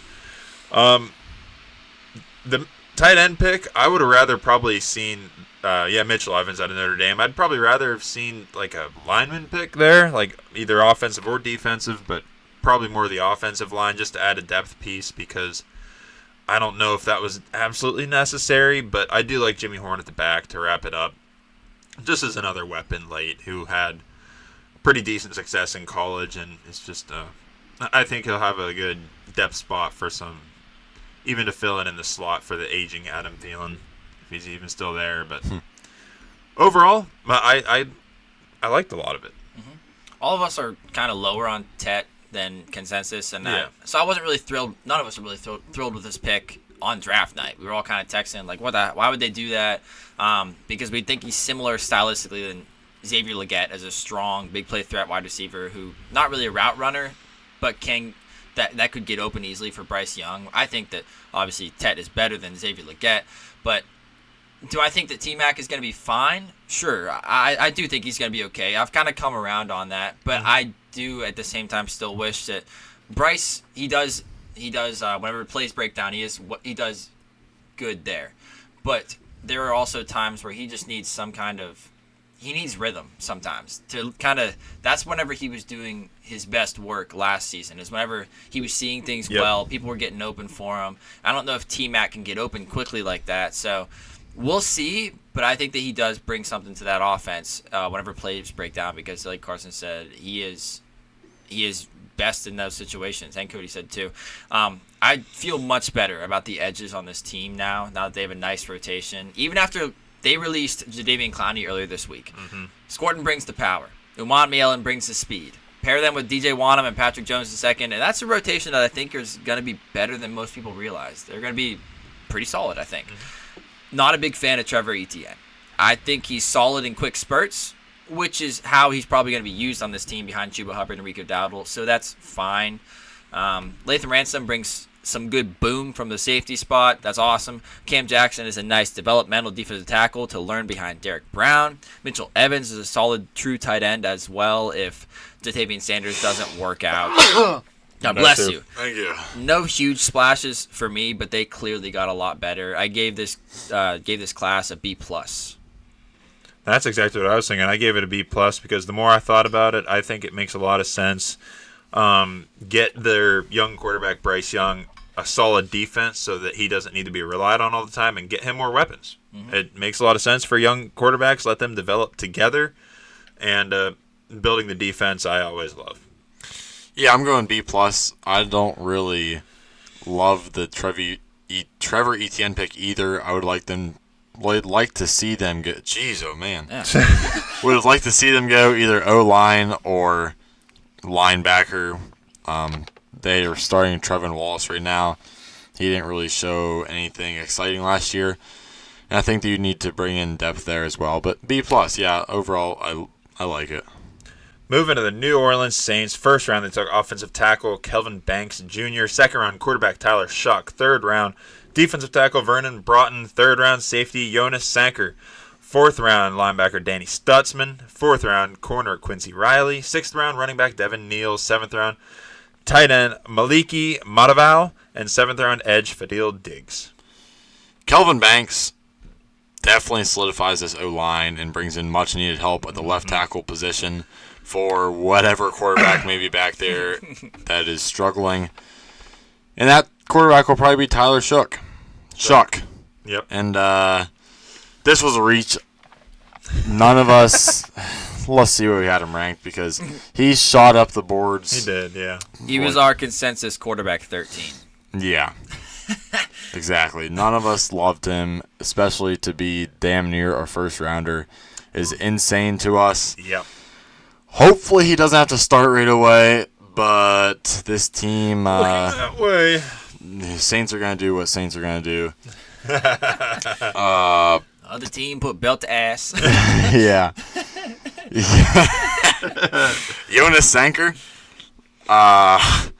It's another pick that's like there's a lot of needs on this team, and safety is probably one of their best positions with Tyrann Mathieu and Justin Reed.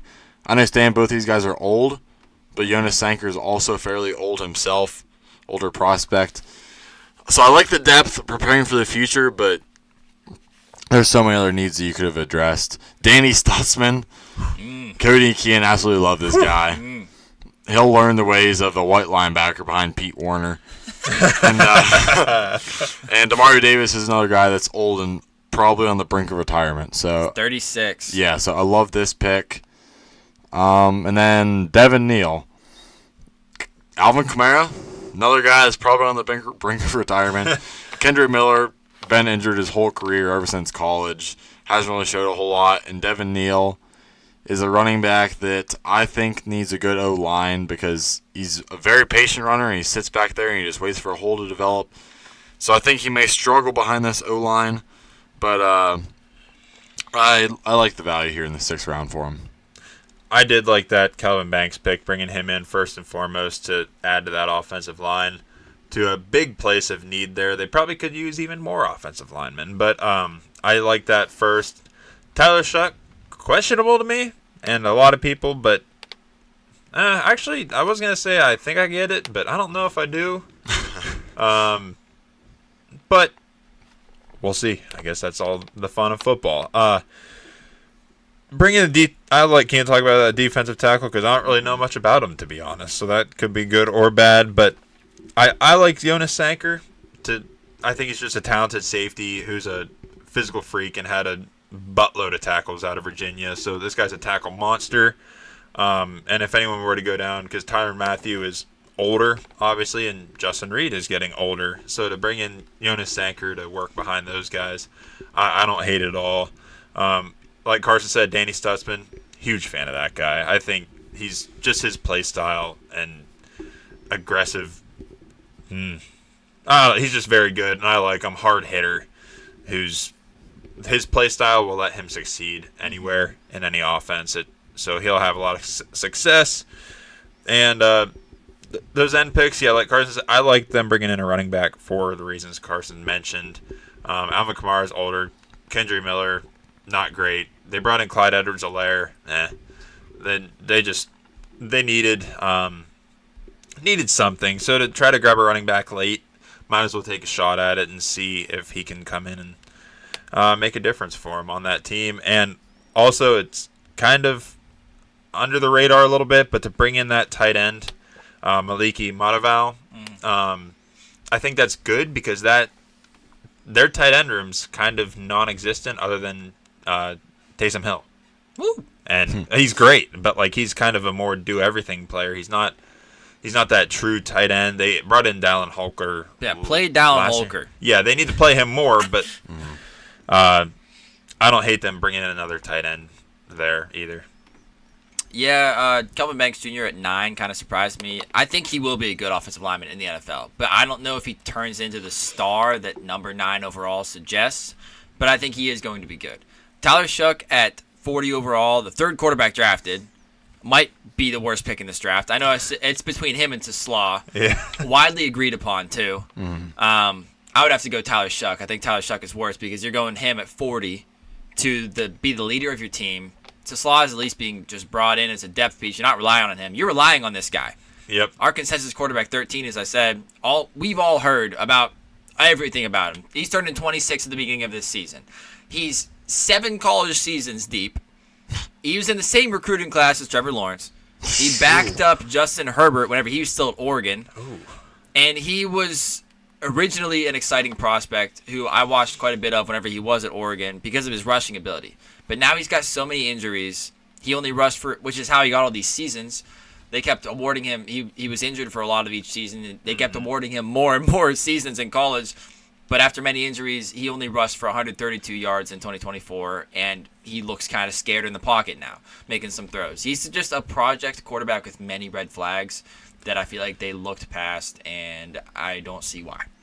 Vernon Broughton is somebody who I watched after we put out our defensive tackle rankings episode, and I'm bummed that I didn't get to mention him because he would have been my defensive tackle 6 in front of the other Texas defensive tackle, Alfred Collins. He's 6'5", 311 with 35-inch arms. Oh. Just a great build, angry play style. I'm very intrigued. I think this guy has very big potential. 3rd round is earlier than I expected, but I love him, and if Mickey Loomis watched the same film that I did on this guy, I see why he went with him here. Sanker, I'm actually okay with. I know that you got Tyrann Mathieu and Justin Reed there right now, but I could see Sanker becoming a good NFL starter after learning under these guys because he's a tackling machine at Virginia. Love Danny Stutzman here, man, because, yeah, as you said, Damari Davis, he's 36 years old. He's not going to play forever, and he can teach him the ropes and how to be the leader of this defense, and Danny Stutzman will take in and be great right away. I do believe that. Quincy Riley, I think, is fine in zone or off coverage where he can crash down quickly to disrupt, but I do have concerns if they try to make him play press man like Kool-Aid and Alontae Taylor, which is how they are best. And I'm not even a big Devin Neal fan, but getting him in the 6th is a steal with his great ball carrier vision. So overall, I know that there was this Saints fan who made it like a diss track on it and wasn't a fan of this draft class, but I actually gave him like a nice mid B. I thought, like, outside of the Tyler Shuck pick, I see what they were doing for the most part, and it wasn't terrible outside of the Shuck pick. So B. Yeah, I gave them a B, not B minus, slightly above average because that's exactly how I feel about it. I think this draft was slightly above average. They got some stud players they brought in, some questionable picks, but overall, I think pretty solid for the Saints. C+, heavily weighed down by Tyler Shuck. Yeah. There's not much more of a worse pick you could have gone here without losing your job. Yeah, so that's questionable. I don't know. This team, the defense is actually pretty darn good. Yeah, it's not bad. The offense, I think they should have drafted some more O-line because usually when you have a bad quarterback, you need some O-line to help. And they have 3 bad quarterbacks, so you need triple the amount of O-line. But realistically, they just need to figure out their quarterback position, and this team will be able to put up a fight, maybe like a 500 team. But with his quarterback, sorry, guys. It's tough. All right, moving into the Tampa Bay Buccaneers. 1st round, they took wide receiver Emeka Ibuka. 2nd round, corner Benjamin Morrison. 3rd round, corner Jacob Parrish. 4th round, edge David Walker. 5th round, edge Elijah Roberts. And 7th round, wide receiver Tez Johnson. Once again, another landing spot that just makes you sigh, shake your head in disappointment. Emeka Ibuka going to a team that already has Mike Evans, Chris Godwin. Jalen McMillan showed promise last year. Trey Palmer showed he can be explosive. And Emeka Ibuka's he's going to play in the slot, I assume, because Chris Godwin does have some experience outside. In 2023, he played about 50-50 outside, inside. So I assume he's going to move back outside. I don't know how much Ibuka is going to get used. Now, whenever Mike Evans finally retires or Godwin leaves again, I think he will be more of a star. But for right now, he's just going to continue to learn, even though he is high floor, low upside. He'll just learn the ways under one of the best veteran presences in the wide receiver, as a wide receiver in the NFL, Mike Evans. Benjamin Morrison, I liked more than these two guys. I think he's a Mike Sanderstill-esque type player of this draft. Not a great athlete, but he just understands the position very well, puts himself in position to make plays, even though he is undersized and slow. And I think that he can start right away with Zion McCollum, Jamel Dean starting right now on the outside. Jacob Parrish, they go right back to corner. I love this guy. He's a my guy for me. I think he plays way above his size, strong and feisty in the slot. He's a capable enough tackler, and I think that he's another guy that can beat out Tyke Smith for the starting role. David Walker and Elijah Roberts, back-to-back edge picks. I'll let Keen talk about because, frankly, I don't know a lot about them. And then Tez Johnson. We were disappointed with Ibuka going here because he won't get as much use as we were hoping. What does that mean for Ty Johnson? Hopefully he makes the roster. And I think that he is going to probably not play, but I love this guy so much, and I wish that he would go to a team that would give him a chance. But here, this wide receiver room is already stacked and loaded. So it probably means not much field time for him. Yeah, you said a lot that I agree with there, but excuse me, Emeka Ibuka, I am a fan of, not a big fan of him going here. Just like you said, especially because they just re-signed Chris Godwin to a deal. Mike Evans is still there, and all the success they had last year in that room.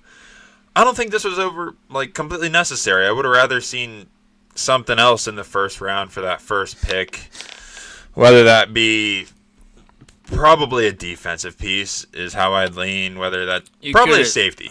Could have gone Jihad Campbell, man. Yeah, I mean a linebacker, something like that. I don't know. I would have liked to see something else there. So that one I'm not really too keen on. Oh man, as you said, safety. Malachi Starks with Antoine Winfield Jr. would be crazy. Oh man. Yeah, that'd have been sweet. And but then they moved to corner in the second and third round pick. I like those picks a lot to bring those guys in. I think that was one of the needs on this team, if any, because to me their offense was pretty solid. They had a lot of success last year. Their line, looking down at, they got names. They got dudes on that line. Tristan Wirfs, Ben Bredesen, Graham Barton, Cody Moak, however you say his name, and then Luke Gedeke. That's pretty solid. That's very solid, actually, in the NFL. That's a very solid line. And then all the pieces that we know on the offensive weapon. So I don't care about that. I'm glad that they focused on corner and edge.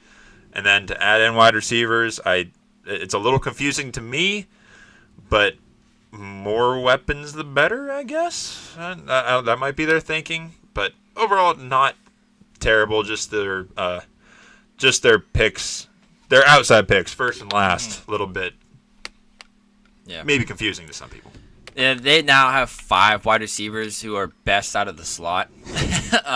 Chris Godwin, Jalen McMillan, Sterling Shepard, Emeka Egbuka, Tez Johnson. All those guys play their best football in the slot. I can't even hate on the Egbuka and Tez picks, though, because they are damn good receivers. Very good. Tez in the 7th is so disrespectful as a guy who can separate like nobody's business. Yeah. He ran like a 4.5 something 40-yard dash at 150 pounds. That's not very fast, but still just a damn good receiver. Best 3-cone time, though. Yeah, that's true. Change the direction is very good. And as soon as next season, this wide receiver core could be without Mike Evans, who's in the last year of his deal this year. And who knows how Chris Godwin's going to recover from his season-ending broken ankle. True. So you don't know, I guess. And the point in the draft, as we said, is to bring in good players. And I think that they brought in 2 good receivers. Do they really need them right now? Not really, but we'll see. They needed quarterback pretty bad, and I do like how they addressed it twice here. I'm not the biggest Benjamin Morrison guy, but I do think he's a smart cornerback who could develop into a starting caliber player. Jacob Parrish, very scrappy guy, perfect for the slot corner position. I also like addressing edge twice since they struggled to find pass rush success ever since Shaq Barrett fell off and left. David Walker is a short and compact edge who was a wrecking ball to offensive linemen and ball carriers. He just never had to be creative with his pass rush moves, and his lack of length may limit him. And because he played at Central Arkansas, so he didn't face the best competition, so we don't really know what he's going to do against good competition in the NFL. Great competition. And I really like Elijah Roberts. I think he's a fun player. He's 285 pounds, but he plays in a stand-up wide alignment. Just comes powering down at offensive tackles off the edge. One of the FBS leaders and pressures in both 2023 and 2024. So he's been great. I like that addition here, both of them, to address it twice. I would have loved the linebacker here to learn from Levante David, but I guess they stupidly believe that they like what they have there. Servassier Dennis, they want to believe in him, and they keep giving him chances, and he keeps failing. Anthony Walker is a solid piece to bring in here. They have the ghost of Deion Jones there as well to battle for a starting spot. Overall, though, I feel like they brought in solid players. Maybe not the best players, but there's a good chance that they will all contribute at some point. So I give them a B+ here. As I said, the point in the draft is to bring in good players. And in the first round, if you got somebody if Emeka Egbuka was like maybe the number 1 receiver and he's falling to you, shoot, I mean, go and get him. It's not like you want to reach for a position that you desperately need and a player that you don't love. I'd rather go get the player you love. So I can't hate on it. Yeah, I agree with that. I was rated a B because I think they brought in solid players. And yeah, those wide receiver picks are confusing right now, but we never know. I was a big fan of Ibuka, and I like Tez Johnson too. So yeah, I'm not going to hate on it too much. I think B just because they brought in some great players, and most of these players are where they needed. I totally agree with what Kian said. I'm a huge believer in just take the best player available and worry about making the positions happen later. Even in fantasy football, just take the best player available. Don't reach for someone that's a position that you need. You'll figure it out later with trades or free agency or whatever it may be. And that's what they did here with their first pick in Emeka Egbuka. Address the corners. The only thing that is knocking it down to an A- for me is I would have liked to see them take either a linebacker with one of these edge picks or even a big bruising running back in this deep running back class to pair along with Bucky Irving. Well, maybe someone like a Montrell Johnson, Jarquez Hunter, even maybe a Raheem Sanders, someone that can replace Rashad White and be the thunder to Bucky Irving's lightning. Yep, very true. Let's move to the NFC West, starting with the Arizona Cardinals. First round defensive tackle Walter Nolan. Second round corner Will Johnson. Third round edge Jordan Birch. Fourth round linebacker Cody Simon. Fifth round corner Denzel Burke. Sixth round guard Hayden Connor. And seventh round safety Katon Crawford. Wasn't a huge fan of Walter Nolan, but I understand the pick because Calais Campbell is incredibly old. Will Johnson, he just kept falling and falling. Analysts were saying it was because teams were concerned with his knee injury. But to get him at pick 47 is an absolute steal to a team that desperately needs corner. Starting opposite him right now is Max Melton. Oh, yeah. And that tells you all you need to know. Jordan Birch is an edge out of Oregon that also fills a need on this team. They didn't have a lot or really any edge rush last year. Brought in Josh Sweat in free agency. Now they also bring in Jordan Birch. Baron Browning's there as well. Sorry. Cody Simon out of Ohio State. Once again, addressing a position they need. They really just need an overhauled defense. And then corner Denzel Burke. Once again, like I said, they need as much corner help as they can get. Really just defense in general needs help. Yeah, to get Walter Nolan was my third ranked defensive tackle this class, so I liked him quite a bit. I think this is a good fit for this team. Like Carson said, you can pretty much go down these picks for this team, and you can be like, defensive tackle, yep, they needed it. Corner, yep, they needed it. Edge, yep, they needed it. Linebacker, yep. Corner, yep.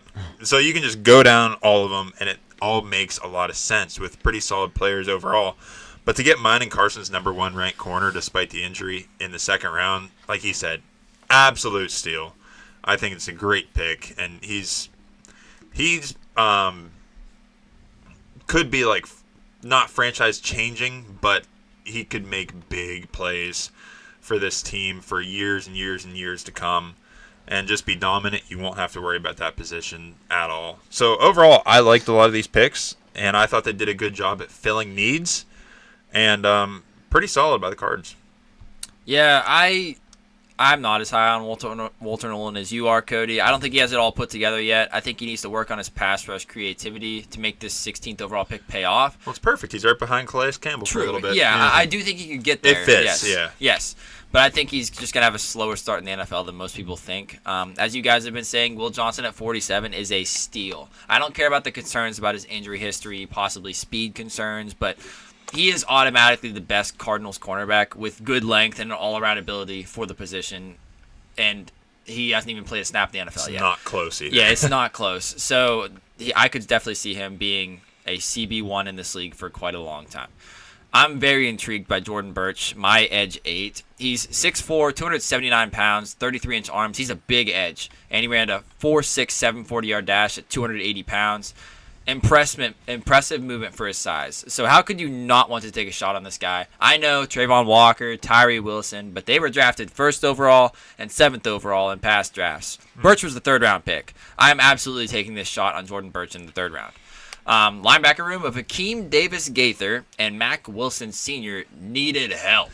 Yep. I don't feel like Cody Simon adds too much, but I think he should be fine, just like Davis-Gaither and Wilson are at best. I think Denzel Burke is a top 10 corner in this class. I'm the minority whenever I say that because he's not ranked very highly in the consensus, but I do think he's great.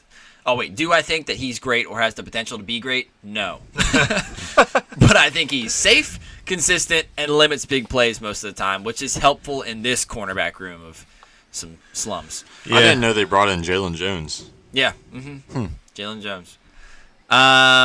And overall, though, I absolutely love the huge emphasis on defense because you look up and down this defense before this draft, and it was rough, terrible. I don't even know how they survived last year. Some of these guys just aren't who I would have picked, but I do believe they all will be helpful. I gave them a B-. Yeah, I think that's fair. I remember talking about it last year. I mean, we talked about this defense. It's like, well, who does Arizona have? Budda Baker. Yeah. End of story. Yeah. And so I think to focus on defense was smart. Most of these players are pretty good. I give them a B. I liked it. Once again, just echoing Kean, C+. It was kind of hard to miss on who you draft here. I don't love who they did draft, but as long as you're drafting defense, you're going to need them somewhere, sometime. So Will Johnson's really the only pick that I love. Outside that, it's just like, don't love him, don't hate him. So moving on to the LA Rams, 2nd round, they took tight end Terrence Ferguson, 3rd round edge Josiah Stewart, 4th round running back Jarquez Hunter, 5th round defensive tackle Ty Hamilton, 5th round linebacker Pooh Paul Jr., 7th round wide receiver Kanata Mumfield. in typical Rams fashion, no 1st-round pick. Yes. But Terrence Ferguson is their first pick here with pick 46, which is an absolute reach for him. Absolutely. They must have very high hopes for him because, most times Sean McVay knows what he's doing, and they probably want to replace Tyler Higbee, and they must want to use him as that receiving threat. Great linear speed guy. And now they have all the weapons they need offensively. Devontae Adams, Puka, Tutu, Kyron Williams, and then Terrence Ferguson, I guess, is going to probably be used like their tight end 1 when they spend this much draft capital on him and reach for him. Josiah Stewart is someone that I liked more than mostly everybody. I think he's a great speed edge, and I think that he fills in pretty well opposite Jared Verse, as he's the power guy and Josiah Stewart can be the speed guy. Jarquez Hunter went to the Rams here. I think he's going to fill the role that I wanted the Bucs to use him in as the power back to Kyron Williams' shiftiness. I think he's going to outproduce his draft capital here because he's a great tackle breaker. He was one of the highest missed tackles forced per attempt in this class. Incredibly underrated, and I think he's going to probably make Blake Corum disappear. Yeah, he was your running back 8. Yeah, I love this guy. Yeah. Incredibly underrated, I do believe. And then my guy, Pooh Paul Jr., Chris Paul Jr. I think that he's another guy that's going to play an immediate role on this team as a playmaking linebacker. He should start day 1 over Omar Spates. Spates, yep. Spates, and he's going to be exciting to watch for this team. Provide a spark for this defense that needs one because they don't really have a whole lot of weapons right now like they once did. And, I'm excited to see what Pooh Paul Jr. can do. Yeah, a lot of these picks I wasn't a big fan of. Like Terrence Ferguson in the first, their first pick, 2nd round overall pick. In the draft, I wasn't a huge fan of, I guess, here. But, yeah, a lot of this comes back to, like Carson mentioned it there a little bit, dang it, what's their coach's name? I lost Sean it. McVay. Sean McVay. Yeah, there it is. I almost said Sean Payton. That is not the right dude. Yeah. But this could play for both Seans. I have a lot of trust in them. I have a lot of faith in Sean McVay, and that he knows what he's doing. He's got a pretty good track record here. So take this with a bucket of salt, as we like to say around here. Tight end, not really crazy about. Edge, Josiah Stewart, I wasn't super high on there. Jarquiz Hunter, I wasn't super high on, but he makes a lot of sense. Like Carson said, he makes a lot of sense to spell Kyron Williams here for that hard hitter, tackle breaker type of back. And then Carson was biggest fan of Chris Paul Jr., but to take him in the 5th here, I think that was great value, and I think he'll make a lot of sense for this team. And yeah, probably immediately jump into that starting role. Overall, nothing super crazy flashy, but some picks here that I do like. Nothing crazy about, though. Terrence Ferguson at 46, as Carson said, that's so rich for me. I think he's a better athlete than he is a football player right now. I think his stock rose ever since the Combine. He did pretty well at the Senior Bowl, too, but I think his game is just very linear as a threat up the seam or in the flats, but I think he has to learn how to play tight end, like true tight end in the NFL, before he's going to have any chance of succeeding. Josiah Stewart, he's a cool piece to work in on passing downs whenever Byron Young or Jared Verse get tired. Just a short, compact edge who can zip around the offensive tackles in an instant. Very specialized speed weapon who is good at what he does. Jarquiz Hunter and Ty Hamilton are two picks that don't make much sense to me whenever both running back and defensive tackle on this team have talented and young players there already. So these guys are merely just depth adds, which I'm not a big fan of whenever you don't have many picks to work with here.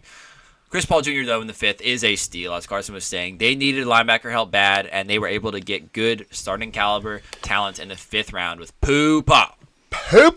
So overall, there were some head scratchers for me with who they picked and what positions they attacked. So that really drug the grade down for me. I gave him a D+. Wow. Yeah, I was gonna say C-, but no, C-. I'll stick with it. Nothing I'm real crazy about. I think I was highest on Terrence Ferguson, and he was my 6th tight end in this class out of us 3. And but yeah, just overall. I'd like to say that I completely see what they're doing, but I guess I don't, except for Poo Paul. He really carries this for me, and I don't hate Jarquiz Hunter, but there's other pieces he probably could have brought in. So yeah, it's C- for me. I'm going to be here because outside of Terrence Ferguson, I love the guys that they drafted, the spots they drafted him. I just wish instead of Terrence Ferguson, they would have drafted maybe a high-level corner there to take over for a Keller Witherspoon. And then this defense would be looking formidable, but for now they just have too many missing spots that I think they're going to struggle. San Francisco 49ers, 1st round they took edge Michael Williams, 2nd round they took defensive tackle Alfred Collins, 3rd round linebacker Nick Martin, 3rd round corner Upton Stout, 4th round defensive tackle CJ West, 4th round wide receiver Jordan Watkins, 5th round running back Jordan James, 5th round safety Marquez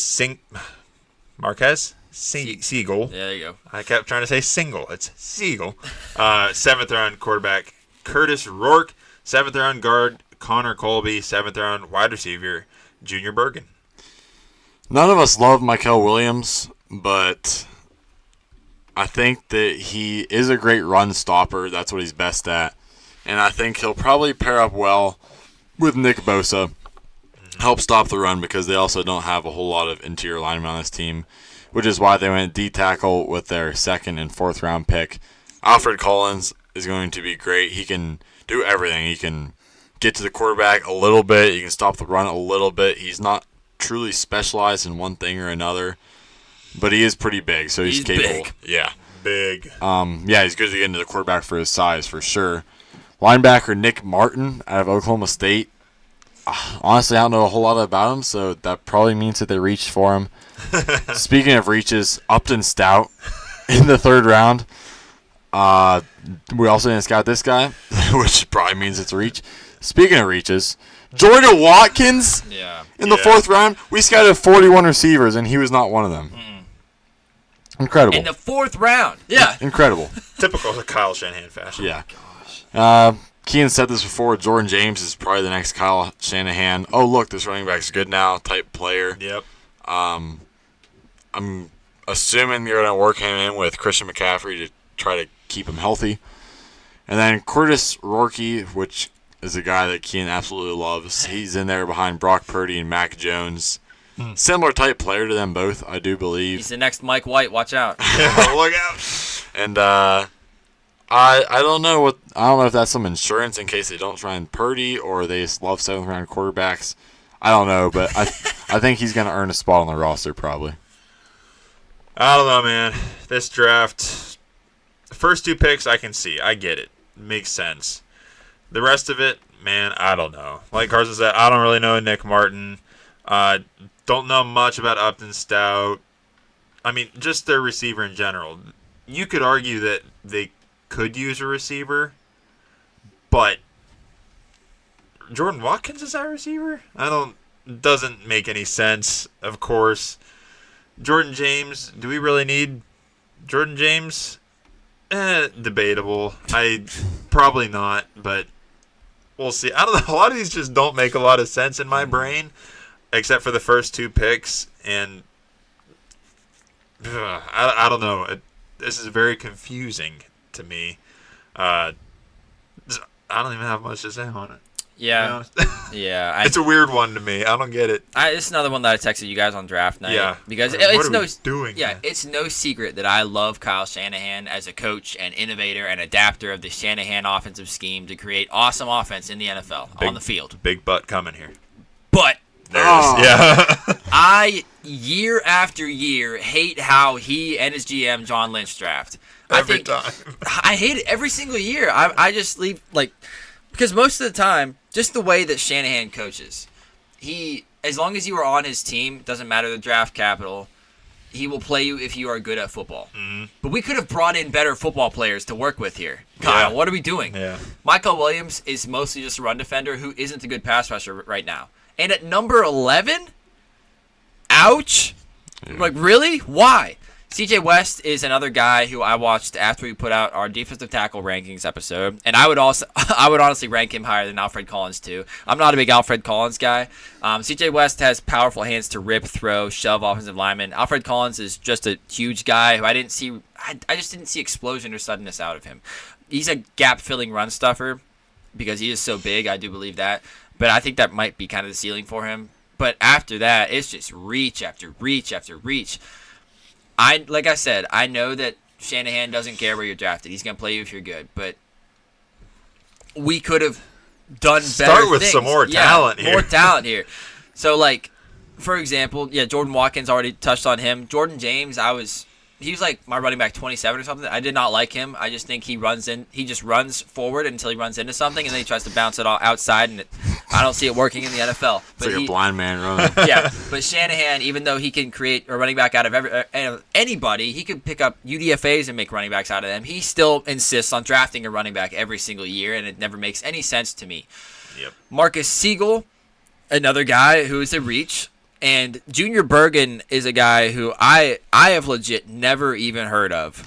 I know it's a 7th round pick, so at the same time, what does it really matter? But still, where is he pulling these names out of? What does the draft board look like? I'm sure I would throw up if I read the guys that they were higher on than everybody else. Yep. But I do think that Upton Stout, he's a high-energy, strong tackler as a small slot cornerback. And Nick Martin, he's a linebacker who missed most of 2024 with an MCL injury, but he did show great pursuit speed whenever he was playing. I think they're probably going to be solid players on this defense, and they very well could even start. But I feel like they could have waited on these guys as well, as you said. And this is the lowest draft grade that I gave over this entire year. And I felt like I was generous with it whenever I gave them a D-. I could have gone F, but I feel like Michael Williams is going to be a solid run stopper. Nick Martin is going to be starting with Fred Warner, I do believe. Upton Stout is going to take over in the slot to push Diamador Lenoir on the outside. So I feel like they brought in pieces. CJ West, I think, is going to be good too. Alfred Collins is going to play a role as well. So I feel like they brought in good pieces, just way too early. And the rest of the draft after that, those remaining 6 picks, make zero sense to me, almost at all. Yep. I give them a D. Just for the same reasons, but I was just a little bit higher. I'm a little bit higher on like Michael and Alfred Collins than you. But so you're telling me they took the first two, makes sense, and then from there on out, it's either injured dudes from last year or guys that are incredible reaches. Precisely. Okay, so yeah, D. Yeah. Yeah, that's an F for me. Michael Williams, this is another pick that's like, at pick 11, I don't know how much more of a bad pick you could have made without getting fired. And then the rest of the draft, just reach after reach. We've said it so many times now. It's a draft class full of reaches. I don't understand it. It's not like it's even reaches it. Like, if you reach for Kyle Monungai in the third round, we'd probably be like, okay, yeah. But these guys are like guys that we don't even know, we don't even like. No. I don't understand it. That's an F. And it's not like these guys that we were choosing to scout, like, going pretty deep at every position. They were based on consensus rankings. Yeah. They're based on rankings by draft analysts. So like, if these guys weren't included in that group, that's not a good sign. It's not like we went out and handpicked the guys that we wanted to scout. These were guys that were supposed to be drafted highly. Yep. All right, let's wrap it up with the Seattle Seahawks. First round, they took guard Gray Zabel. Second round, safety Nick Emenwari. Second round, tight end Elijah Arroyo. Third round, quarterback Jalen Milroe. Fifth round, defensive tackle Riley Mills. Fifth round, wide receiver Torrey Horton. Fifth round, tight end Robbie Oots. Sixth round, guard Bryce Cabledew. Seventh round, running back Damian Martinez. Seventh round, offensive tackle Mason Richmond. And seventh round, wide receiver Ricky White III. Yeah. Boom. Gray Zabel fills an immediate need on their offensive line. Yeah. And I think he's going to be great. I think he's a guy that Kean really liked. Yes. Safety Nick Emenwari. Kean and I didn't really love him, but if he were to go anywhere and fit, this would definitely be one of the places. He's a tackling safety, not much of a coverage safety. And to go to a place that has Mike McDonald as your head coach, came from the Ravens, has that hard-hitting culture, I think he's going to be good. Maybe he can work to form a Legion of Boom type thing again. But I don't understand why they spent such a high pick on him when you already have Julian Love and Kobe Bryant filling your safety positions. I don't know if they're going to use him as like a hybrid safety linebacker type, possibly, because they do need linebacker. Elijah Arroyo, he's another guy that we didn't really like. This is probably a reach as well. He's had injuries. He's a supposed fast route runner, but he isn't a separator, I don't think. Jalen Milroe, now I know that Mike McDonald is a defensive head coach, but maybe he loved what Lamar Jackson did and saw how Lamar developed into a passer throughout his pro career, and maybe he has the same hope for Jalen Milroe. If Sam Darnold doesn't work out, then they could do a total 180 to Jalen Milroe and go from more of a passing-focused offense to a run-focused offense, and that would be interesting for this team. I think we actually mocked this exact pick. Probably. I'm pretty sure we did. We did Jalen Milroe too. Yeah, I think I remember talking about it. Yeah. Because in the next couple of years when Jalen Milroe would be playing. Well, Sam Darnold's technically on a 1-year deal. Yeah. Jackson Smith and Jigba is really your only wide receiver that's going to be there for the long term. And I think that they can make that transition to a running-focused offense with Kenneth Walker, Zach Charbonnet. Now they drafted Damian Martinez, who I had ranked fairly high up at never mind, I am pretty low, 20. But that was because he kept falling down because I like guys more than him. But I do think he is capable. Who's next here? Torrey Horton I like quite a bit, actually. I think he's definitely underrated. Playmaker, he's skinny and fast, and I think that he can fill in for MVS, hopefully. Hopefully the front office makes that happen, or the coaching staff makes that happen.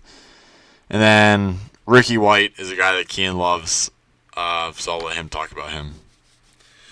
Gray Zabel I liked as a first-round pick to bring in that guy to an immediate starting spot. Nick Emenwari, he's just an athletic freak. I think they will move him around. That's kind of what I'm expecting, and I hope they do because he's an absolute unit. Arroyo, I agree with you. I'm not a big fan of, but to take Milroe in the third round. Huge fan of that guy. The back of the third, too. I mean, I think this is a steal for Jalen Milroe for the talent he is, and to bring him into a place where he is able to sit for a year. I love it.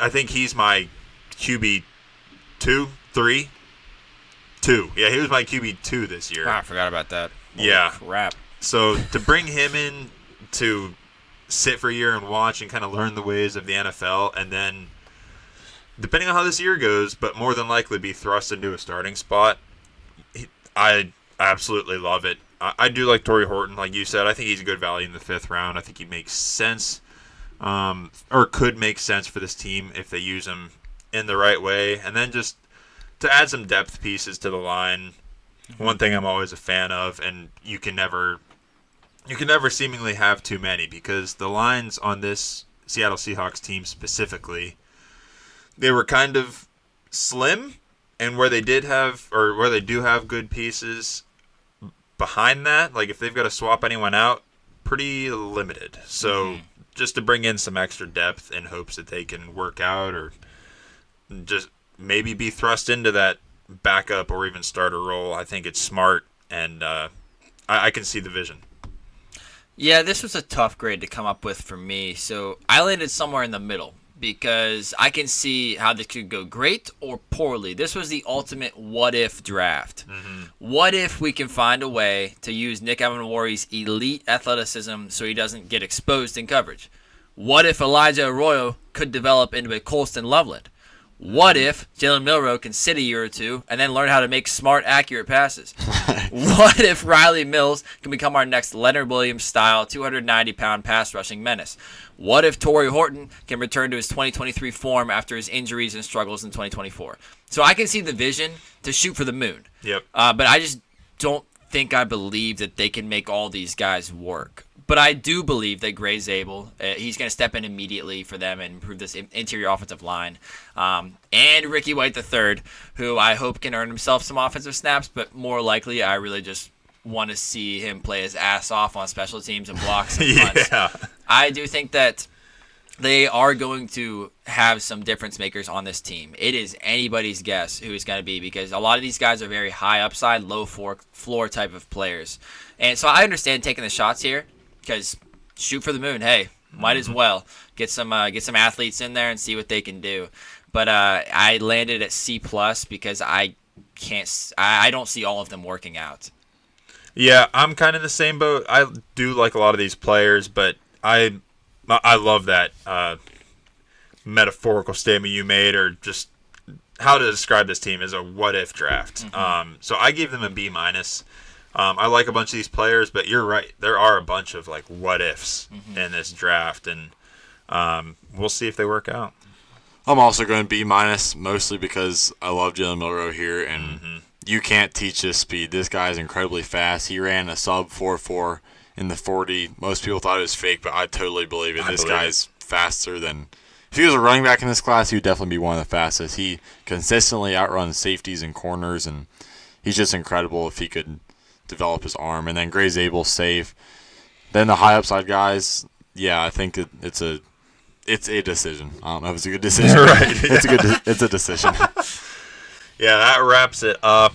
We appreciate you guys watching. Can't wait to hear what you guys think about this draft. A lot of these NFC drafts were interesting, to say the least. So we appreciate you guys watching. Coming up next, we got more videos to do, but we got some UDFA talk and a whole bunch of stuff to get into yet. So we appreciate you guys watching. We're back after our week off. A little bit of a busyness, of course. Life, you know. Yeah. So thank you guys for watching. We appreciate it. Like, subscribe, comment, all that stuff. We will catch you on the next episode.